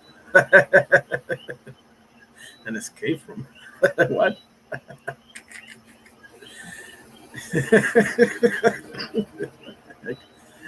He says, Katie says, you probably talked about it already, but that man Eubank, he did, didn't he? And yes, and Van isn't special at all. He's not. He's not. I talked about it with the Oscar. No, with LB. With LB, I talked about him, and he needs to go to 47. If he wants to have any hope at all, he needs to go to 47. He needs to get a fight with Ryan Garcia or Rolly Romero or Mario Barrios or something like that. But he ain't nothing special at all, bro. At all. At the end of the day, bro, like, you know, your best win is a over the hill Chris Eubank Jr. that was never that good to begin with, bro. That's just the fact of life. That's the fact. Now, if you go out there and you whoop on Ryan and you whoop on Rolly or you whoop on Mario Barrios, then maybe not so much. Yeah, Rolly is actually the one that is most least favorable for him. He didn't look good. No, he didn't. LB, that's for sure. Katie says Rolly would beat him up. I think so too. I think his best chance is either Ryan or Barrios, whoever wins. I don't think that's official yet, but I think they're all about to make it official. I don't know, whatever. But if they make that fight, if I'm Conor Ben, I'm pulling up. If I'm Team Ben, I'm like, pull up, go to the ring, talk your shit, bro. Get your hands on it. This welterweight division is the closest you're ever going to get in your life to being a world champion. The coast has never been clearer at the welterweight division in boxing history, probably. Like, you might find here and there a 6-month gap or whatever because a bunch of dudes moved up or whatever the case may be, which is this case, obviously. But I don't remember in my lifetime the coast being this clear at 147, one of the most iconic divisions in boxing history, bro. You got heavyweight, you got middleweight, you got welterweight, you got lightweight. Those are the 4 most iconic divisions in boxing, in my opinion, right? I might forget one here or there, but I don't think so. Ryan and him is 50. It is 50-50, isn't it, KD? It's the battle of the cheats. You know, the battle the battle of the spoiled brat cheaters. Let's have it. You know. But on the serious side, bro, I would pull up to the fight. If Ryan and Mario Barrios are fighting, I don't give a damn where they're fighting. I'm pulling up if I'm Conor Ben.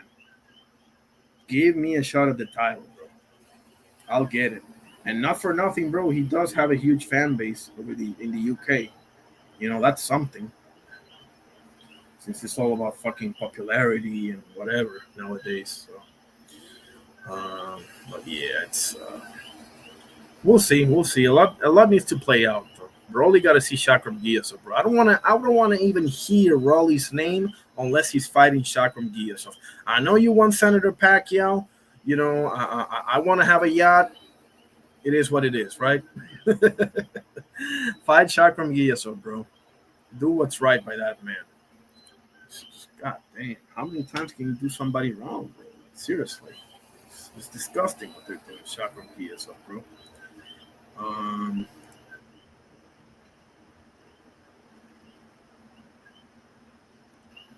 Richardson hitches back and forth with Devin Haney. I was just seeing that. By the way, Richardson hitches, who are you fighting? Because we know who Subriel is fighting, we know who Tio's fighting, and we know who Gary Antoine is fighting. Who are you fighting, Richardson Hitchens?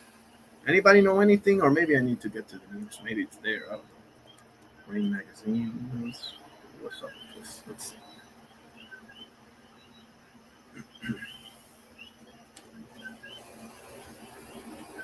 Now they're talking about the grand arrivals. Oscar. Okay, here it is. Here it is. Shakram Giyasov wants WBA welterweight title shot. Next, honor promise to late daughter. Yeah, bro. Seriously. Shakram Giyasov's motivation for demanding the WBA welterweight title shot he's owed next is deeply personal. The unbeaten Uzbek contender promised his late daughter Mariam before she died March 19 from a rare brain condition that he would eventually become champion.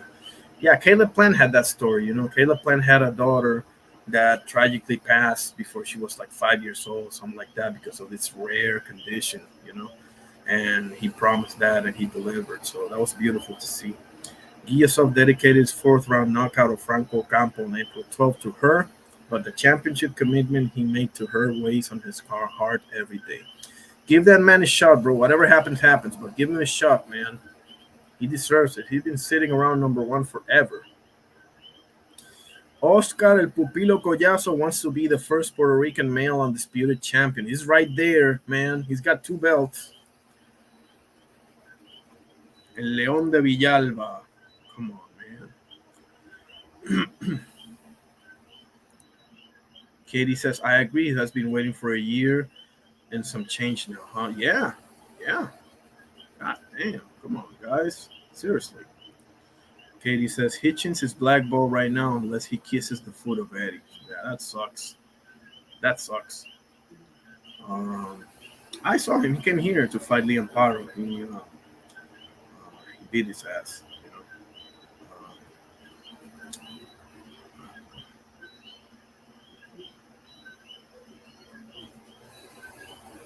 Speaking of Richardson Hitchens, because the IBF always got the 1 and 2 slots empty.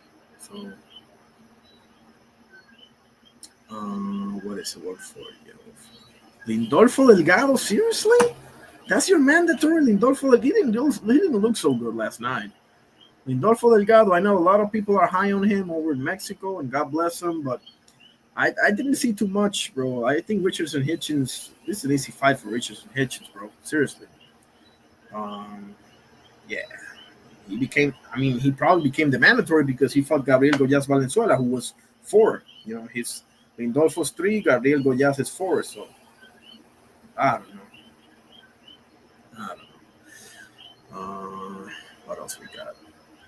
I don't know. What else do you guys want to talk about? We went through the whole Benavides card, and obviously Arman Sarukian. How do you feel about Arman Sarukian, Katie? I don't like him, not at all. But he's been calling out Ilya Topuria. He's gonna fight Dan Hooker. I mean, we'll see, man. We'll see. Definitely pulling for Dan Hooker. I'm not gonna lie.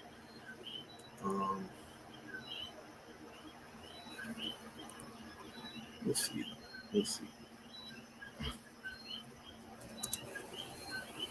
You all saw the fight last night on the stands of the UFC. Dylan Dennis got into a fight with Islam's team. Bro, Dylan Dennis just doesn't mind getting his ass whooped, does he? Like, out of all the people that you can fight, you're going to go after Islam's team. I know there's some history there with Khabib and all of that, with the whole Conor McGregor thing back in the day when Khabib jumped the fence and whatever the case may be, but let's see. Here's some of the footage of that fight that happened in the stands last night. Oh, shoot. I'm sorry. One second. Okay. Let me show the disclaimer image right here. Okay. I'm not monetized. This educational purposes only. Don't be a crapper, guys. Obviously, this is not the UFC channel or anything like that, because otherwise I'm screwed. Okay. Here's some footage of what happened last night on the stands in the UFC between Dylan Dennis and Team Islam.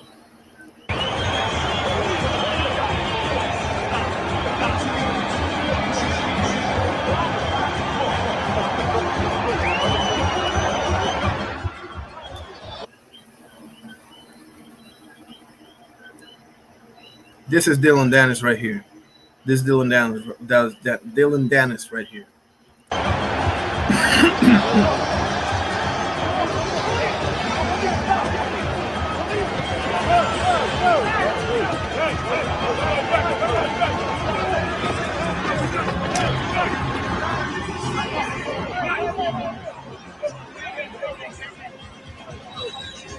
Dana White said he's banned from the UFC, by the way. It's long time coming for that, huh? There he is.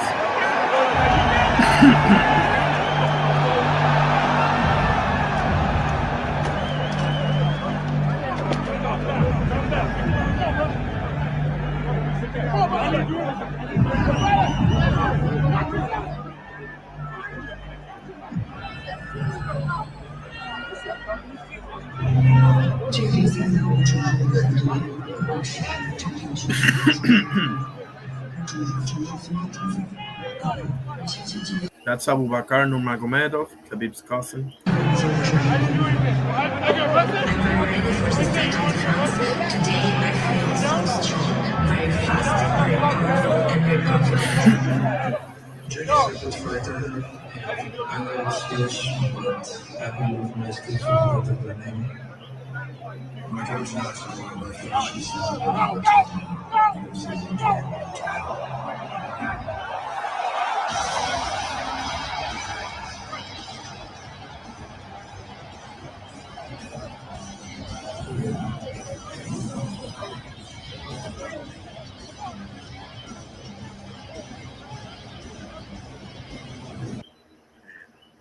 Always starting some shit, dude. Exactly, exactly, KD. That's the worst group of all the people in the world that you can mess with. You're gonna mess with those boys, bro. They all can fight. They're not afraid of a damn thing. Neither one of them. I mean, how stupid can you be? Like, seriously. Oh man.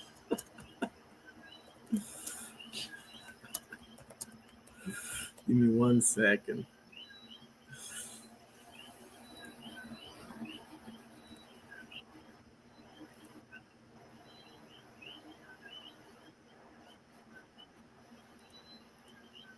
Here's my question to you, Dylan, or as Michael Bisping calls him, Dildo Dennis. That never gets old. Here's my question to you, Dylan Dennis. Serious question, huh? Serious question. Here's my question to you. How stupid can you be? That's my question to you, Dylan. Katie says a bear wouldn't you? Hell no, bro. Those are the hardest dudes in the world right there, bro. Even bro, Hamzat and Abu Bakr got into it. You remember that, KD? Now that was something, bro. That was something else. Now, thank God that obviously they. Let me show you this. That was something else. When I saw Hamzat getting into it, then I understood the clear picture.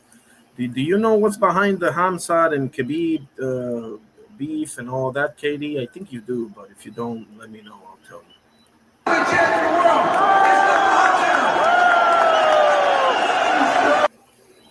That's Abu Bakr Nurmagomedov right there, and that's Hamzat Chimaev right there. Islam, you said many years ago you would be the UFC champion. How good does it feel to finally accomplish this goal? First, I have to say, I always ask God, but He gave me always more than what I ask. Alhamdulillah. Thank you. All my life, when I was kid,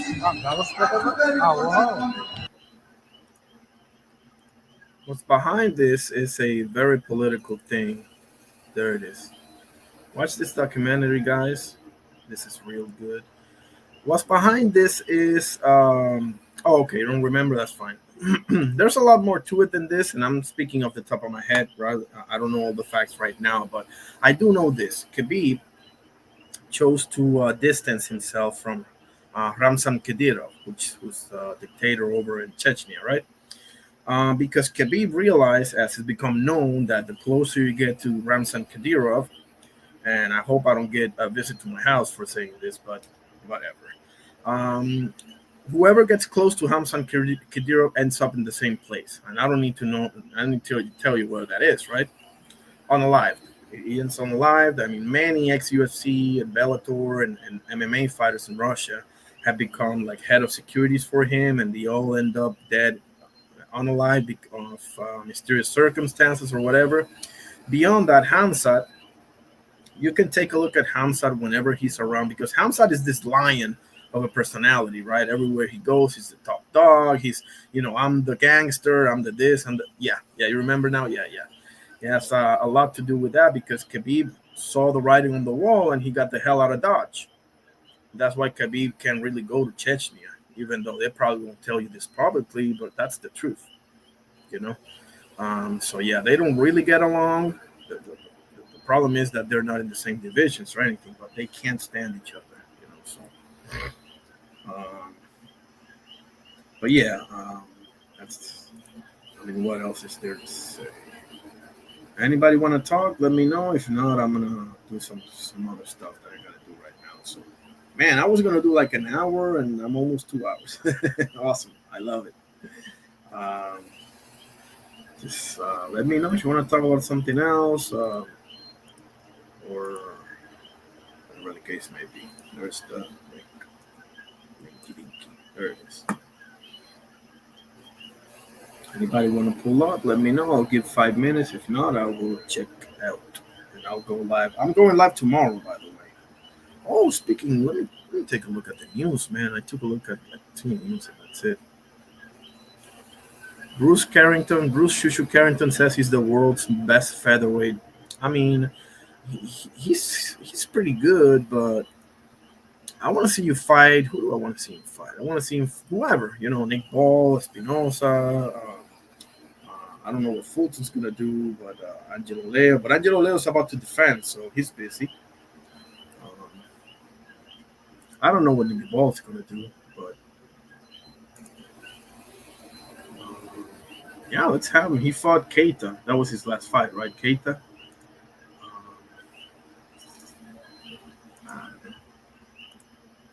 Jeff Mayweather gave a great breakdown of Brian Norman versus David Haney. I'll advise you check that out.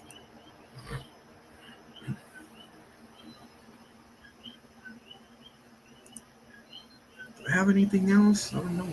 Do I? I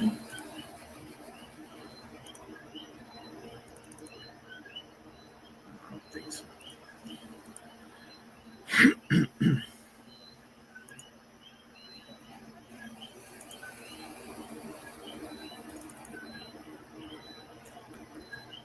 You want to see the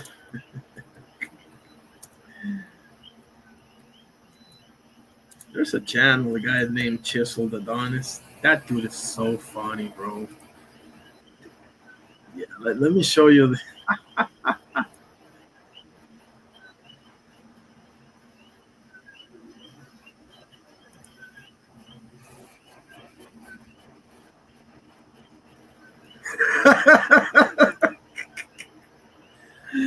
LB says Shushu is that guy, bro. He beats all smaller weight. That's a ballsy claim, LB. LB, I love it. You're sticking your neck out there, bro. Have to respect that. I got to respect that.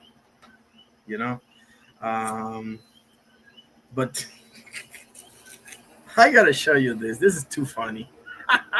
LB, did you see this? Did you see Vanderlei Silva getting knocked the fuck out in a boxing match in Brazil against Acelino Popo Freitas, a Brazilian boxing legend? If not, I'll show it to you. Here's the disclaimer: no copyright intended. Chisel Adonis, don't be a stinker. Don't be a stinker. I'm not monetized. This is educational purposes only. I'm gonna go out on a limb here, okay? This guy's so funny, bro. This guy's something else. Watch this.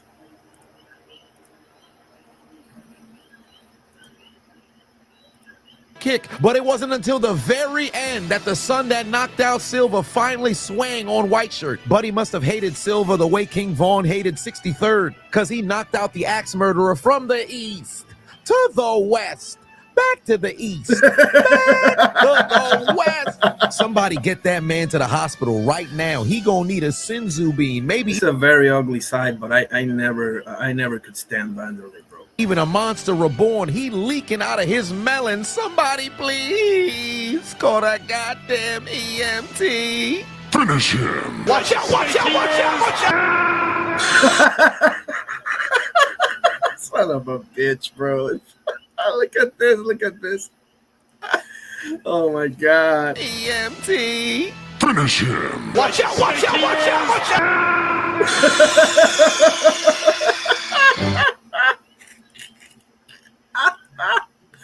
Son of a bitch, bro. God damn.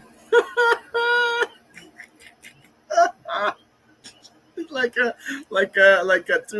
a Chinese video game.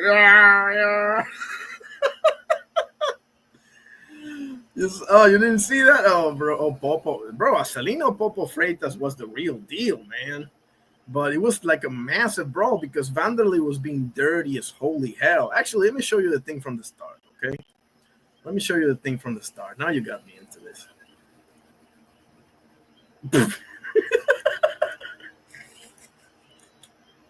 That's too funny, bro. Let me show you this from the from the start. I mean, you didn't see it here. He's celebrating now, but Vanderlei was hitting him with like low blows, headbutts. He was being super dirty. I don't know why in God's name Vanderlei decided to box. I guess he doesn't have anything else, you know, which is kind of sad, but screw him, bro. He's been a bully his whole life, a cheater. I didn't like how he did my boy Chael Sonnen, so fuck him. Excuse my language.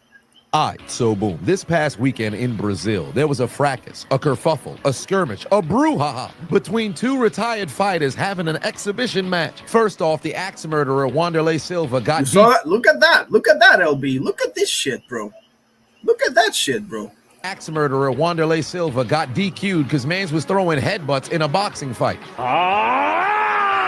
Do you know what kind of lunatic you gotta be throwing headbutts in boxing fights? You chin checked this man with your scalp, shaved his beard with the top of your head like you don't got on boxing gloves. My CTE acting up. Nonetheless, the actual fight don't matter because after Popo was granted the victory by way of DQ, shit. this is when the real fight actually started because both men's corners would enter into the ring and engage in a fracas. Now, at first, you thought it was just gonna be a shoving match, but not for long. Peep homie in the white. That's Fabricio Verdum, guys. That's Fabricio Verdum right there. Sure. Man started. Thank God this guy missed with that left hook, bro. Did you see that shit? Watch this left hook. Man started swinging on Popo, but look at Wanderlei Silva. He just standing there. Buddy ain't swing after the fight was over. Yeah, not for nothing. Vanderlei was like chilling. I mean, what choice does he have? But that was his mistake. Oh! There it is. You saw? God damn. 1 second. It's this guy right here. This is one of our. This guy and this guy are both Acelino Freitas' sons. This guy and this guy. Well, actually, they came into the ring. Let me show you. They came into the ring with the brawl break. Men's corners would enter into the ring and engage in a fracas. Now, at first, you thought there it is. One was just going to be a shoving match. This is the guy that knocks Wanderlei Silva out. This is the other son of Acelino Freitas. This is two Acelino Freitas sons right here. But not for long. Peep homie in the and this guy nailed him from behind. White shirt. Bam! Man started swinging on Popo, but look at Wanderlei Silva. He just standing there. Buddy ain't swing after the fight was over, but that was his mistake. Oh!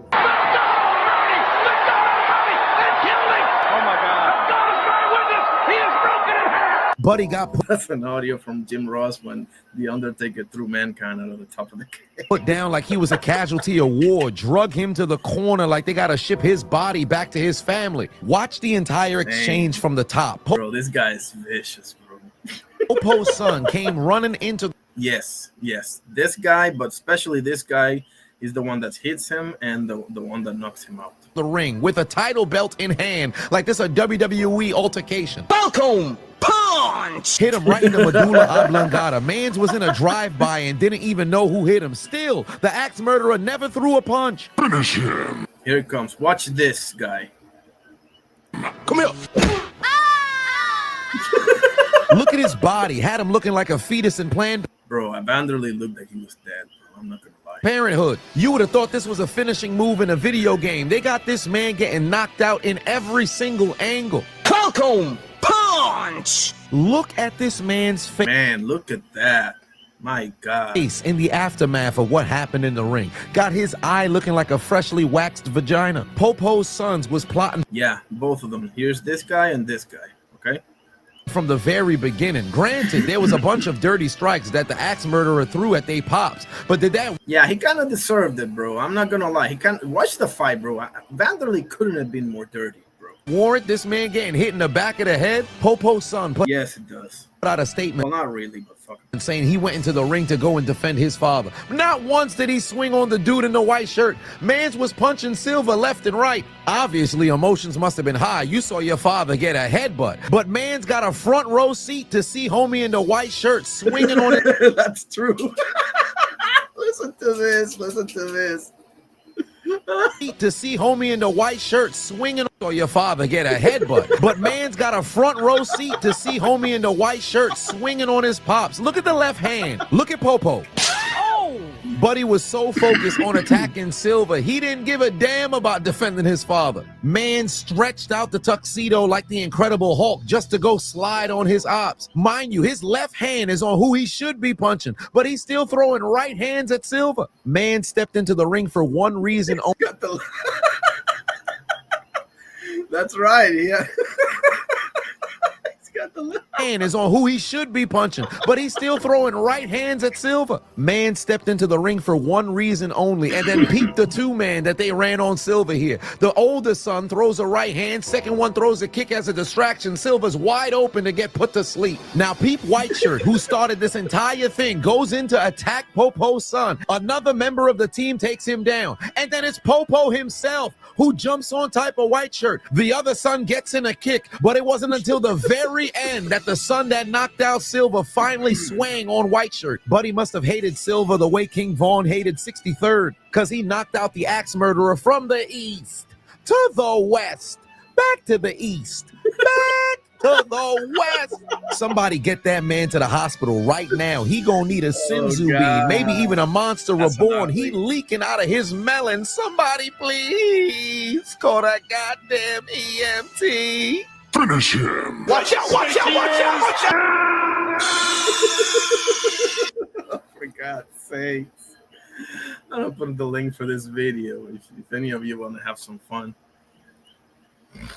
Man. First time I saw this shit, I was crying. I was laughing.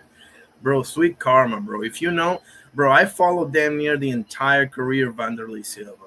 One of the dirtiest fighters you will ever find in your life. KD says, from some of the highlights I saw, Espinosa was getting touched up a bit by the dude he was fighting. Actually, I'm going to go watch the highlight. I'm going to go back and watch the highlights, KD, because, yeah, he was fighting Arnold K guy, but, bro, I saw that, and from the optics, it was like, bro, like, dude's 5'5", you're like 6'1". He's not even like 1 or 2. He was like number 9. So, I mean, I guess you can have a voluntary here and there, but, oh, man, it looked weird. The fight looked weird. LB says, wow, yeah, bro, wow, it was fucked up. Well, actually, hang on a second, because I need to put this in some, maybe, let's see.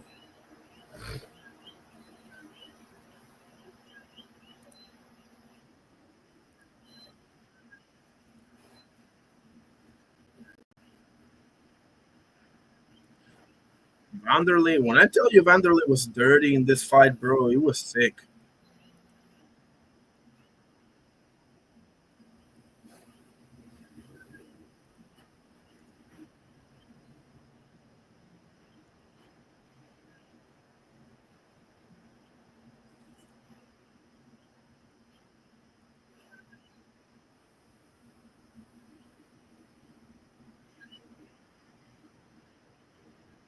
One second. I'm going to show you something. Okay. Look at this, guys. So, because we need to put things in perspective here, right? What channel is this? Give me a second. Okay. The coast seems to be clear. Seems like it. There we go. We're here? Yeah, we're here. Okay, look at this. Vanderlei não parou e novamente. Olha lá. O ato tirando para tentar reagir. De novo a cabeçada. You saw that, bro? You saw that headbutt right there? Reagir. De novo a cabeçada. No, that's not it. Olha lá. O ato Let me slow this thing down. tirando para tentar Bam! Bro, like seriously, an elbow, another elbow. Difícil pro Vanderlei se conter. Tá difícil, pô.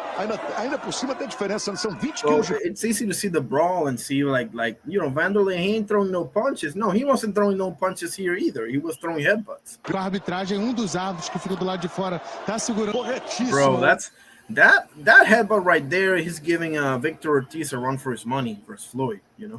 O árbitro. Olha a blitz do Vanderlei, travando a nuca do Popó, vai golpeando. Ponto descontado pro Vanderlei na luta. São duas lentes. Gabrizinho de esquerda do Popó, conectando. Não vale no MMA. Vanderlei vem de novo com tudo pra cima dele. Quando vai ali e o Vanderlei How many times, bro? Like seriously, I watched the whole thing. It's bad, bro. Trust me, guys. Trust me, it's bad, and I'm so glad that he got put to sleep, bro. I'm glad. I hate to say it, bro. I sound like an idiot, I guess, but I didn't mind it, bro. He's always done people dirty, bro. It's about damn time karma catches up with your ass. I don't know. I don't really have anything else to discuss. How about you guys? Anybody got anything else? Otherwise, I'm gonna, call it and get set for the start of the week. Anybody want to talk about anything else? Let me know. I put the link. I put everything. So I'll give a few minutes to see if anybody got a topic. Because this week, bro, you know it. We're going to be talking about the coming fights. And we're going to talk about whatever else is there. Any news, Speaking of news, give me a second.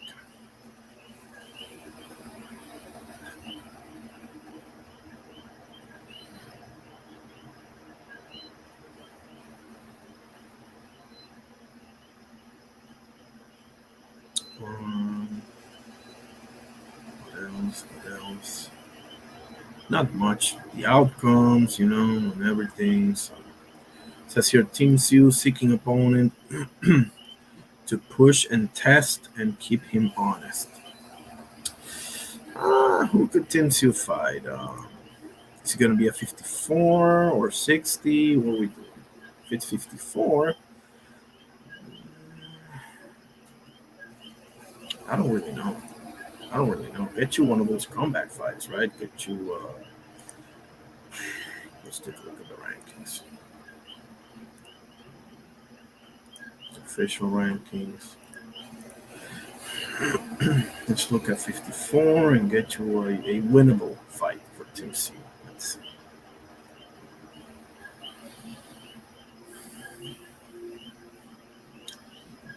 Could it be, let's see. I don't think he beats Madrimov. I don't think so. I mean, could it be, let's see. I don't think he beats Callum Walsh either. I don't think he beats Jesus Ramos either. What about Sergey Boachuk? Could it be Sergey Boachuk? Could it be? Ben at 54, I like it, Kate. Yeah, that's a good one. If Conor Ben decides to go at 54, him versus Team Sue could be very interesting because neither of them are hard to find at all. At all. Not even a little bit. So, yeah, sure. Let's have it. But if it's not Conor Ben, who could it be? If Conor Ben, let's say Conor Ben goes to 47, which is what you should do, but I don't know if he can make 47 or not, whatever. Anyway, if Ben can make 54 or he decides somebody else, whatever, who could Team Sue fight? Could it be Charles Conwell? Could it be Jorge Garcia Perez? Maybe. He's not going to fight his kid brother, is he? Just Do Boxing in the house. How you doing, bro? God bless you. Everybody should follow Just Do Boxing. That's the truth right there. The voice. Katie says he's training down here in Miami now with Ray Gunbow trainer. Oh, Team Seal? Ooh, that's a good one. I knew he'd switch trainers, but damn, that's nice. Guillermo Rigondo trainer. That could be nice. We just saw Jack Catterall pick up a win, switching trainers to Bosie. So I didn't know that. I appreciate it. For sure. Yeah, sometimes that's what you need. You need to switch things up. You know, let's see. Hopefully, he can come back, man. The more, the merrier, right? The more killers, the merrier. It is. He doesn't really deserve Brandon Adams. Brandon Adams needs to get a plate, man. Brandon Adams needs to fight somebody in there, maybe Jesus Ramos. Brandon Adams versus Jesus Ramos. Sign me up. Because you beat Sergio Boacic twice, so yeah. I knew somehow, some way, I knew you were gonna say. No, but Lumen's gonna go to 60, so that's not even. The last I heard from Lumen is that he's going to 60. Man, no, that's not. I mean, if it's possible, I wouldn't mind having that, but come on, man, seriously. Yeah, maybe he needs to learn some defense. That he needs to learn how to keep his head out of the freaking center line. You know. But man, I actually wouldn't mind it. I mean, I would mind it a little bit, but Lubin, nah, not really. Give me Conwell, give me Chino Perez, give me. I don't think he. I think Madrimov gonna whoop his ass. I think Callum Walsh whoops his ass. I think Jesus Ramos whoops him as well. Jesus Ramos versus Brandon Adams. That's the fight that I want to see right now. Right now. And we'll see how that whole thing plays out with Fundora versus Thurman, with Sander versus Abbas, with Bakram versus Josh Kelly. We'll see how that whole thing plays out, right? But I want to give a special shout out to my boy Sander Sayas and a fighter that I love, that I like a lot, which is Abbas Barau. Shout out to those two guys, because people were saying that Sander don't want to smoke with Jaleel Hackett, and people are saying that.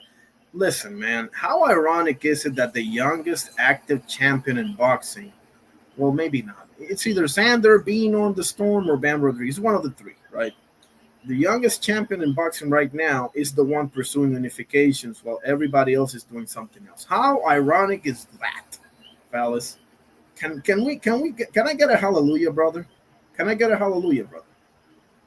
Like, come on, fellas. Like, the youngest champion, the guy that has all the I don't want to say excuse, but all the reasons to be pursuing like voluntaries, and he's not a finished product. He's not, which I don't think he is, by the way, just yet. But he has more excuses. I don't like the word excuses, but just give me some rope here, huh? He has all the excuses to be fighting not so good opposition because he's coming into his own. And he's the only dude pursuing a unification while everybody else is doing something else and finding excuses not to fight each other. How about that? On you. That's my boy Sander, bro. That's my boy for life. Whatever happens versus Abbas Barau happens. But you at least had the bells, right? You can switch the E for another vowel if you want to, but you at least had the bells to pursue this, Katie, I knew Katie was coming. Katie says, let's not act like he doesn't think Abbas is a layup. I don't know about that, Katie. I mean, maybe, but Santillan would have been more of a layup, don't you think? Giovanni Santillan, who was one of the shortlist names, that would have been more of a layup than Abbas Barau. He was right there when Abbas beat on Joanny Steyes. And that whole Friday and Saturday over there in Florida, the doctor covered, and like Okay, he may think it's a layup, but Giovanni Santillan would have been more of a layup. That's not a doubt. There's no doubt about that. And layup or not, he has a belt, buddy. Layup or not, he has a belt. Um,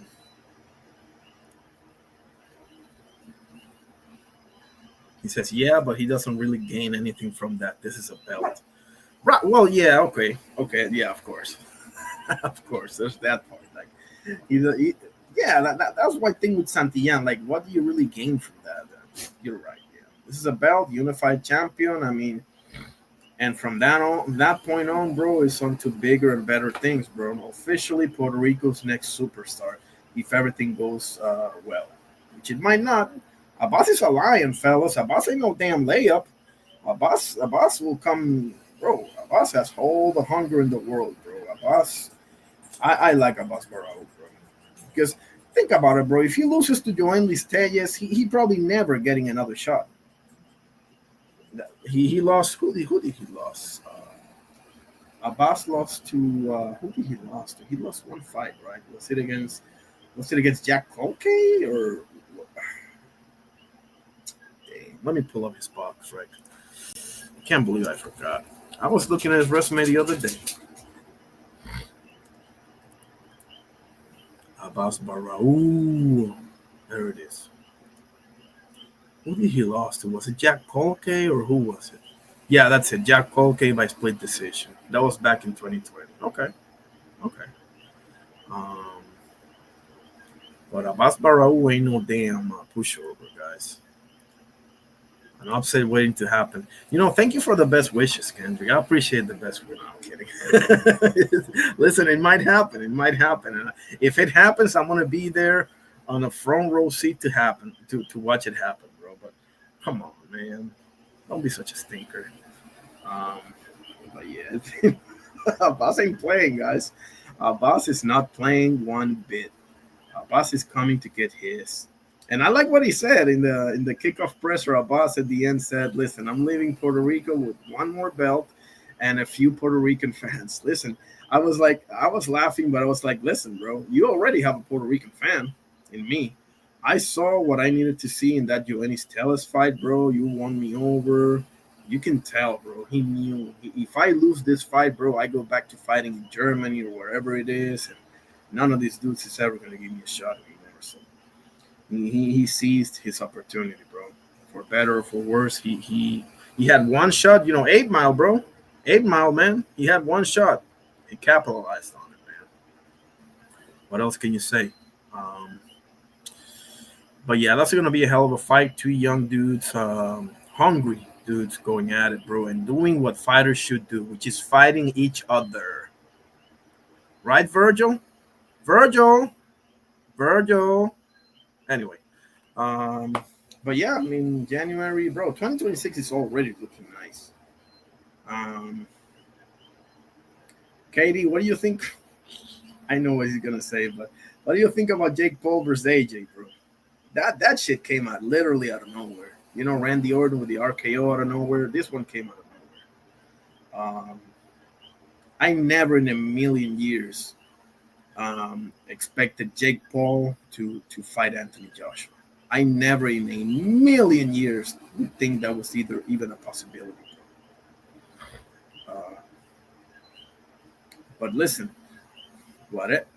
if nothing else, bro, he's gonna. Oh, it's not official yet because I read an article that said. Give me a sec. I think LB says Virgil wants the money. But if it happens, rest in peace, Jake. Exactly. Like, Jake, listen, Jake, if you can hear me, Jake, didn't you get the memo with Francis Ngannou? Didn't you get the memo with that one? Anyway, LB says Virgil wants the money. But here's the problem. Not the problem. Here's what's hard for me to accept that. I'm sure he does want the money, okay? But there's no more lucrative fight than Boots Ennis for you, is it?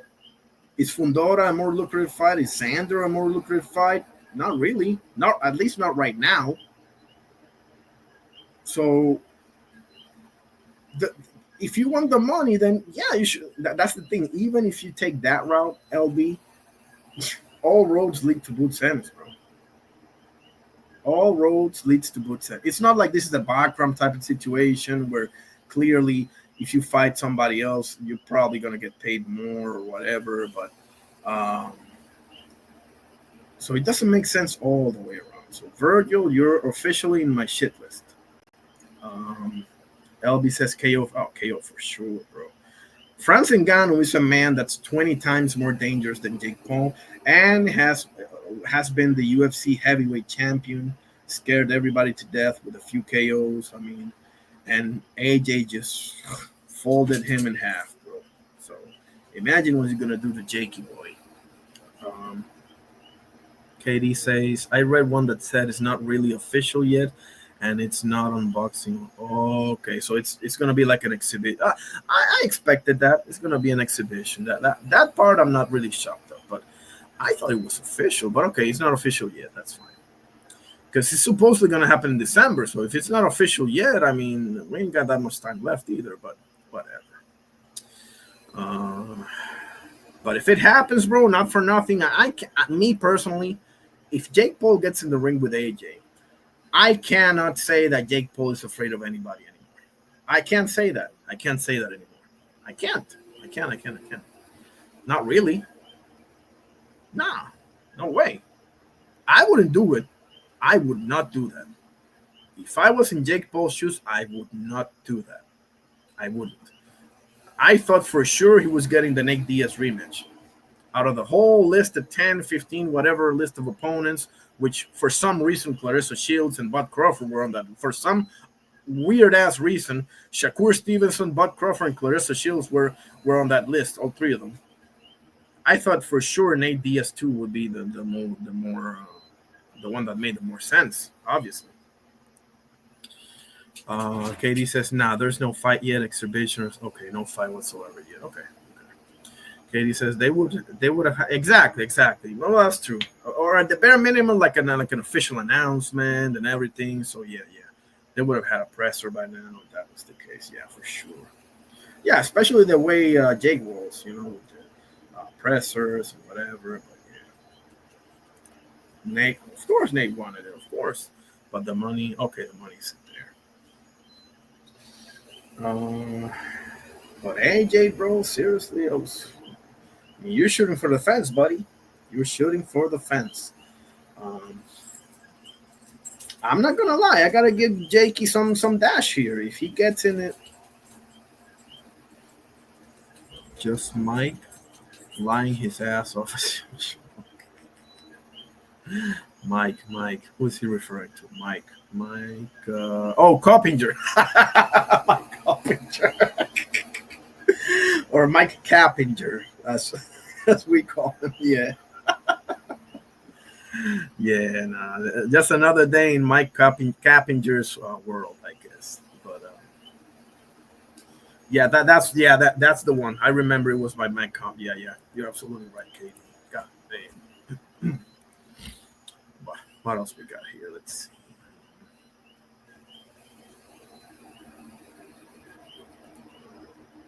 Oh, here it is. Conor Benn targets welterweight campaign next. Wants to move on from Eubank saga. Okay, so there it is. And he's being super smart.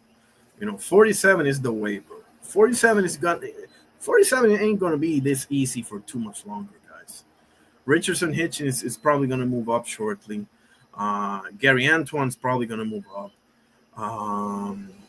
It's gonna get real interesting real soon. Real interesting real soon.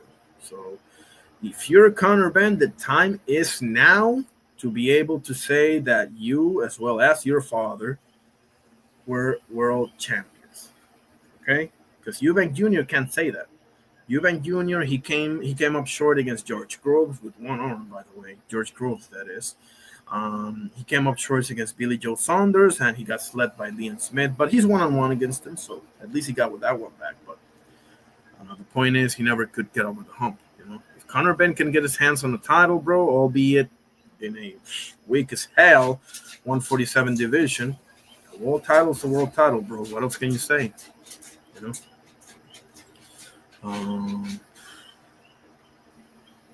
Yeah, I think that's about it from my end, right? Um, I don't see anything else here. Anthony Yard doesn't think David Benavides has been hit by anyone like him. Probably not. Probably not. I'm not gonna lie. Um, yeah, probably not. Yeah, Bostic, Morel, Boo, Caleb, David Lemieux, Jalen Love, Rogelio Medina, Ronald Gabriel. I mean, I think he's right. Yeah, Anthony Yard is right. Um, there's a reputable source. He can fight Barrios. Yeah, he could. He should fight. I don't think Ryan and Barrios is official either, but if they are going to fight, which it seems that like they are, then if I'm Conor Ben, guys, I am literally pulling up to the fight wherever they fight. They're fighting in Mars. Space shuttle your ass over there. You know, get there, make some noise, make sure you get that fight, and you're probably gonna become a world champion, bro. It is what it is. If you can pull up to that fight, if it's a lot of ifs here, obviously, a lot of ifs, but if the fight happens, number one, Barrios and whoever for that matter, but let's say Barrios and Ryan, right? Because he wants to fight both of them. He made that very clear. So if they're fighting, pull up to the fight, make some noise, make sure you get your hands on a title fight, and you're probably gonna become a world champion, bro. I can see Conor Ben beating them both. I'm not gonna lie. He's fresher. He hasn't been through the ringer like those two have. He has lost, but he hasn't been knocked out or whooped too much, you know. So, yeah, that's the path that you should take. Now, if you can go to the IBF and get you a Lewis Croker, that's actually another great option. Rolly is very dangerous. Rolly can actually whoop your ass, bro. Not that Mario Barrios and Ryan and Louis Croker are unable to do that, but I can see Rolly whooping your ass much more clearer than I can see any of the other names whooping you. So, yeah, it is clear. As soon as they make that thing official, a matter of fact, not only to the fight, I would show up to the weigh-in, to the press conferences. I'll be making so much damn noise, bro. They will give me the shot just to get rid of me. I'll be making so much damn noise, bro. They will give me the shot just to get me to shut the hell up. That's how you got to do it sometimes, bro. What can I say? Otherwise, we'll see. But we'll see, man. A lot of things have to play out first, you know. Obviously, when it comes to Lewis Croker, the word is that Liam Paro and Patty Donovan are gonna fight for the eliminator of him. So, you know, I forgot about Blair Cobbs, Blair the Flair Cobbs, man. I forgot about him. Where's the? Oh shit! Let me pull up the rankings again. Give me a second. He does need a fight, and he can definitely sell a fight, bro. He can talk his ass off. Let me take a look here. That's 47, right? Blair Cobbs.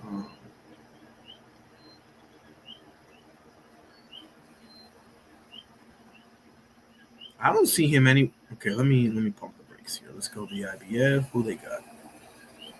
I don't see him there. BA. I don't see him there. BC.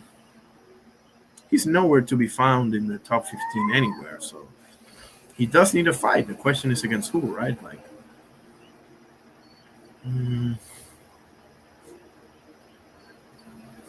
I have no idea. Get him somebody so he can break. No, he's not ranked. Katie, no. Man, is that because of an activity? Don't tell me his last fight was AB. Come on, Blair. Seriously, your last fight was AB? That was a long time ago, man. Like, what the heck? Let me see. Yeah, bro. His last fight was Adrian Broner. That was June of last year. Damn, bro. I don't know. What are we doing, Blair? What are we doing, buddy? Am I missing something? Did he get injured? Did something happen to him? Did he get himself into an accident or something like that? LB says Blair Cobbs should fight Rolly. Yeah, but he ain't even in the picture, bro. He ain't even top 15. Katie says he has no money behind him right now, and you have to pay for. Oh, that's right. And Adrian Broner is a better win than most of the dudes in the division will ever have. Now, I mean, obviously that's the corpse of Adrian Broner, but nevertheless, he also beat Maurice Hooker. He lost to Alexis Rocha. I don't know. Who could we? What about Echo Esselman, who just lost to Jack Catterall? Does that make sense? Because Raul Curiel and Alexis Rocha are going to fight again. I don't remember if it's January or February, but it's going to happen. So, do you fight Mean Machine? Do you know Rohan Polanco? Not now. He will kill you. Giovanni Santillán, nah. Nicholas Floss. How about Nicholas Floss, who just got his ass whooped by Delonte Tiger Johnson? How about my boy Nicholas Floss? Blair Cross versus Nicholas Floss. You like that one, KD, or not so much? Or LB? What do you think? Nicholas Floss, who just got his ass whooped by Tiger Johnson, versus Blair Cobbs, man. How about it?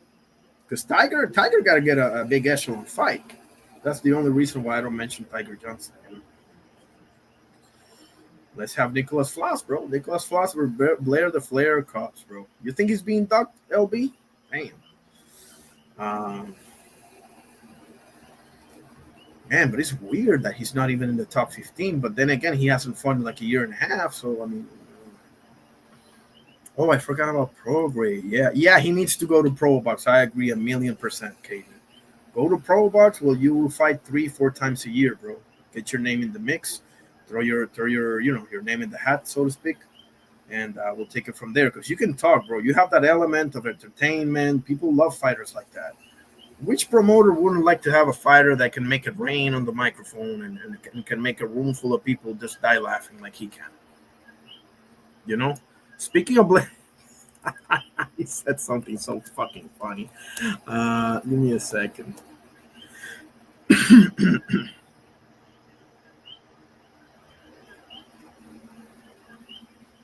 1 second. This was too funny, bro.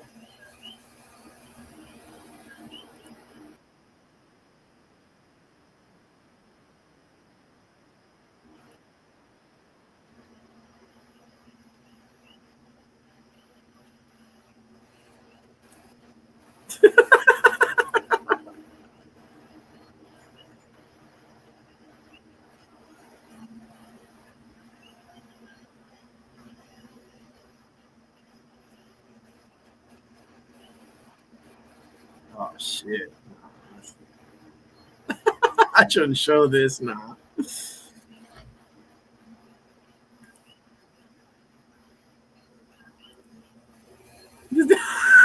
That's what he said. Yeah, I remember now. Give me 1 second.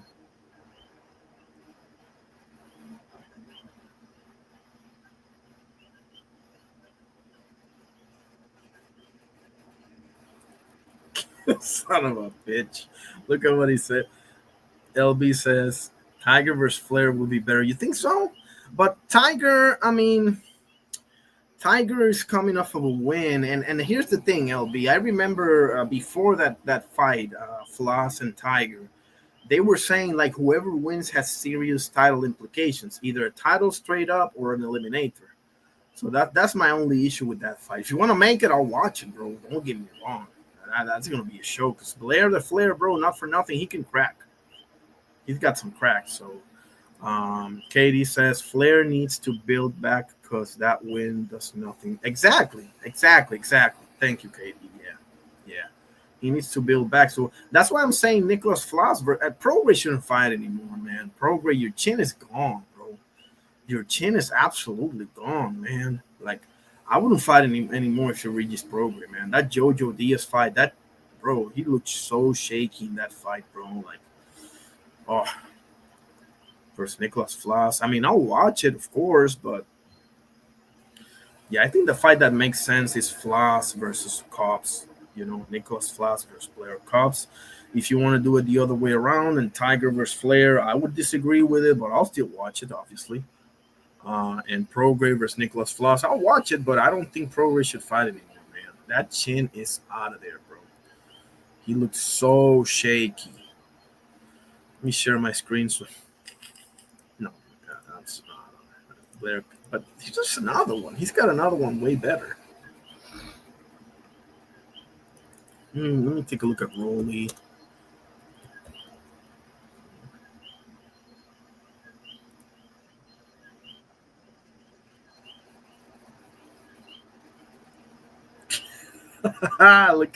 look at Rolly being a national treasure. This is Rolly being a national treasure. No copyright intended. I'm not monetized. This is educational purposes only. Don't be a crapper, guys. This is Let me show you guys Rolly being a national treasure. There we go. Like, I'll be honest, I used to think Devin Haney was the most boring fighter in the dance sport. But at least Devin Haney tries to knock people out. It's just Devin Haney just has the inferior, genetics, His genetics are beyond horrible with his sloppy legs and his weak body frame and all that stuff, But Shakur, that guy will put anybody to sleep outside the ring. Not inside the ring. He's the most boring fighter in the history of boxing. And they can say whatever the fuck they want. They can hype him up and all that stuff. But I really feel bad for him because there's no way they could put him on pay-per-view. He can't sell a fight. Like,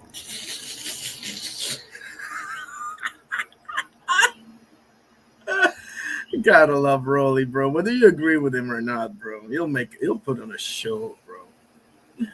It says LB says Blair beats Prograis and Nicholas Floss. It might be, could be, yeah.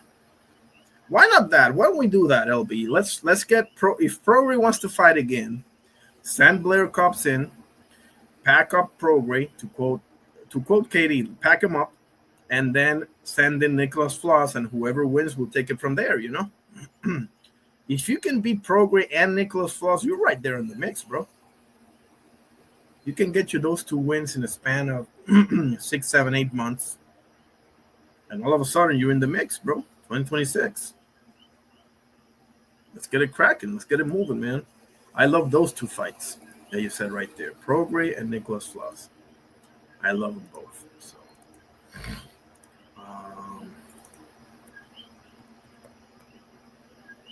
and here is...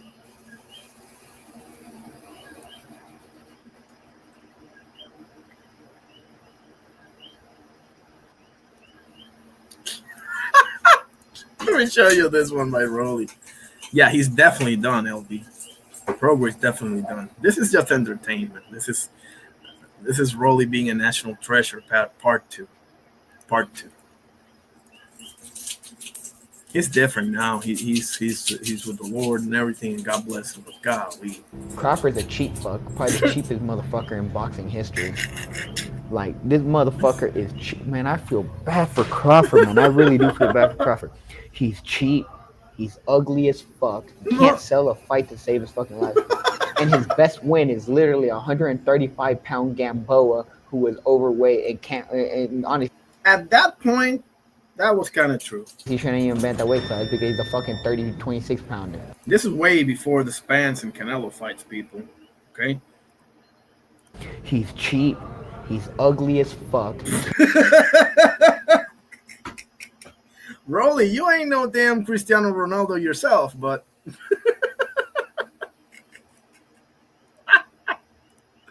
oh man, I just had to get a few laughs in there, just for laughs and giggles.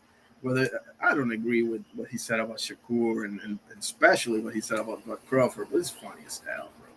I rock with Rolly Romero. Give Shakram Giyasov a shot, bro, and then you can do whatever you want. You can fight me if you want to. You can fight Senator Pacquiao. You can fight whoever the fuck you want to fight after that.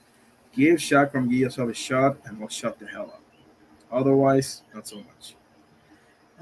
You're not going to be on my shit list because you just got here, right? You just won the belt. It's not like you've been a champion for a long time and you've been ducking this guy. But Come on.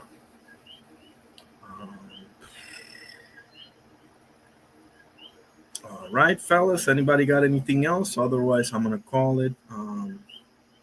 Interesting topic about Blair Cobbs. I kind of forgot about it, bro, because I never seen him after the AB fight, right? So, and come to find out that was his last fight. So, damn, you gotta get active, bro. There's no way you can get a fight against Delonte Tiger Johnson, who's about to challenge for a belt, straight up after 1.5 years of absence, bro. That it don't work that way, buddy. It doesn't. It's one thing if you're a legend, if you've been there, done it all, seen it all, and done it all, and got the T-shirt. You get special treatment, like Manny Pacquiao, whatever. That's fine, because you've been there and done that. You haven't done nothing, bro. You beat AB, okay, that's nice. You beat Maurice Hooker. You lost to Alexis Rocha. You need to do some more stuff, bro. Seriously, you need to do some, like KD says. KD said Flair needs to build back because that win does not exactly. If you're Tiger Johnson, why would you fight a guy that's not even in the rankings? You just beat Nicholas Floss, bro. It's your time now. I mean, for the purpose of staying active, I guess, if nobody else is giving you a fight, let's say Rolly's fighting Chakram and Louis Croker is fighting whoever wins Paro and Patty, and Bean Orm and Haney are running it back or whatever, and then you have who's the other one? Barrios versus Ryan Garcia and Rolly versus Chakram Giasov or whatever. If everybody else is busy and you can't get a fight against who else? Let's see. Speaking of which, Rohan Polanco. How about that one? Delonte Tiger Johnson versus Rohan Polanco. How about that? That's a good fight. That's a good fight. Rohan Polanco, that's the savage one from Dominican Republic, bro. He's coming up. Or maybe it's too soon. Could it be too soon, maybe? Maybe it's too soon. I don't know. Sign me up for that one, bro.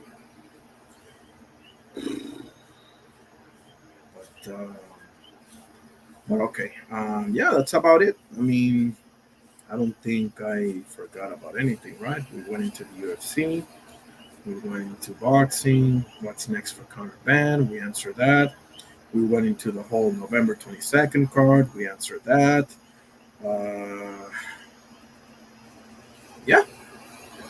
Yeah, that's about it. Special thank you to my brother Lottery Burn Show 420 for always pulling up. That's my brother right there. Special thank you to my brother Unity KD, Kendrick Daly, for pulling up. God bless you, brother. Special thank you. We had a first time for my brother, Mr. Where is he? Oh, Bruce Gas, Boxing Jazz, and more. He does great boxing trivias Tuesday nights. Make sure you check him out if you will. Special thank you to where is he? Pete Just Do Boxing for pulling up. My brother right there, one of my inspirations for starting my own channel and stuff.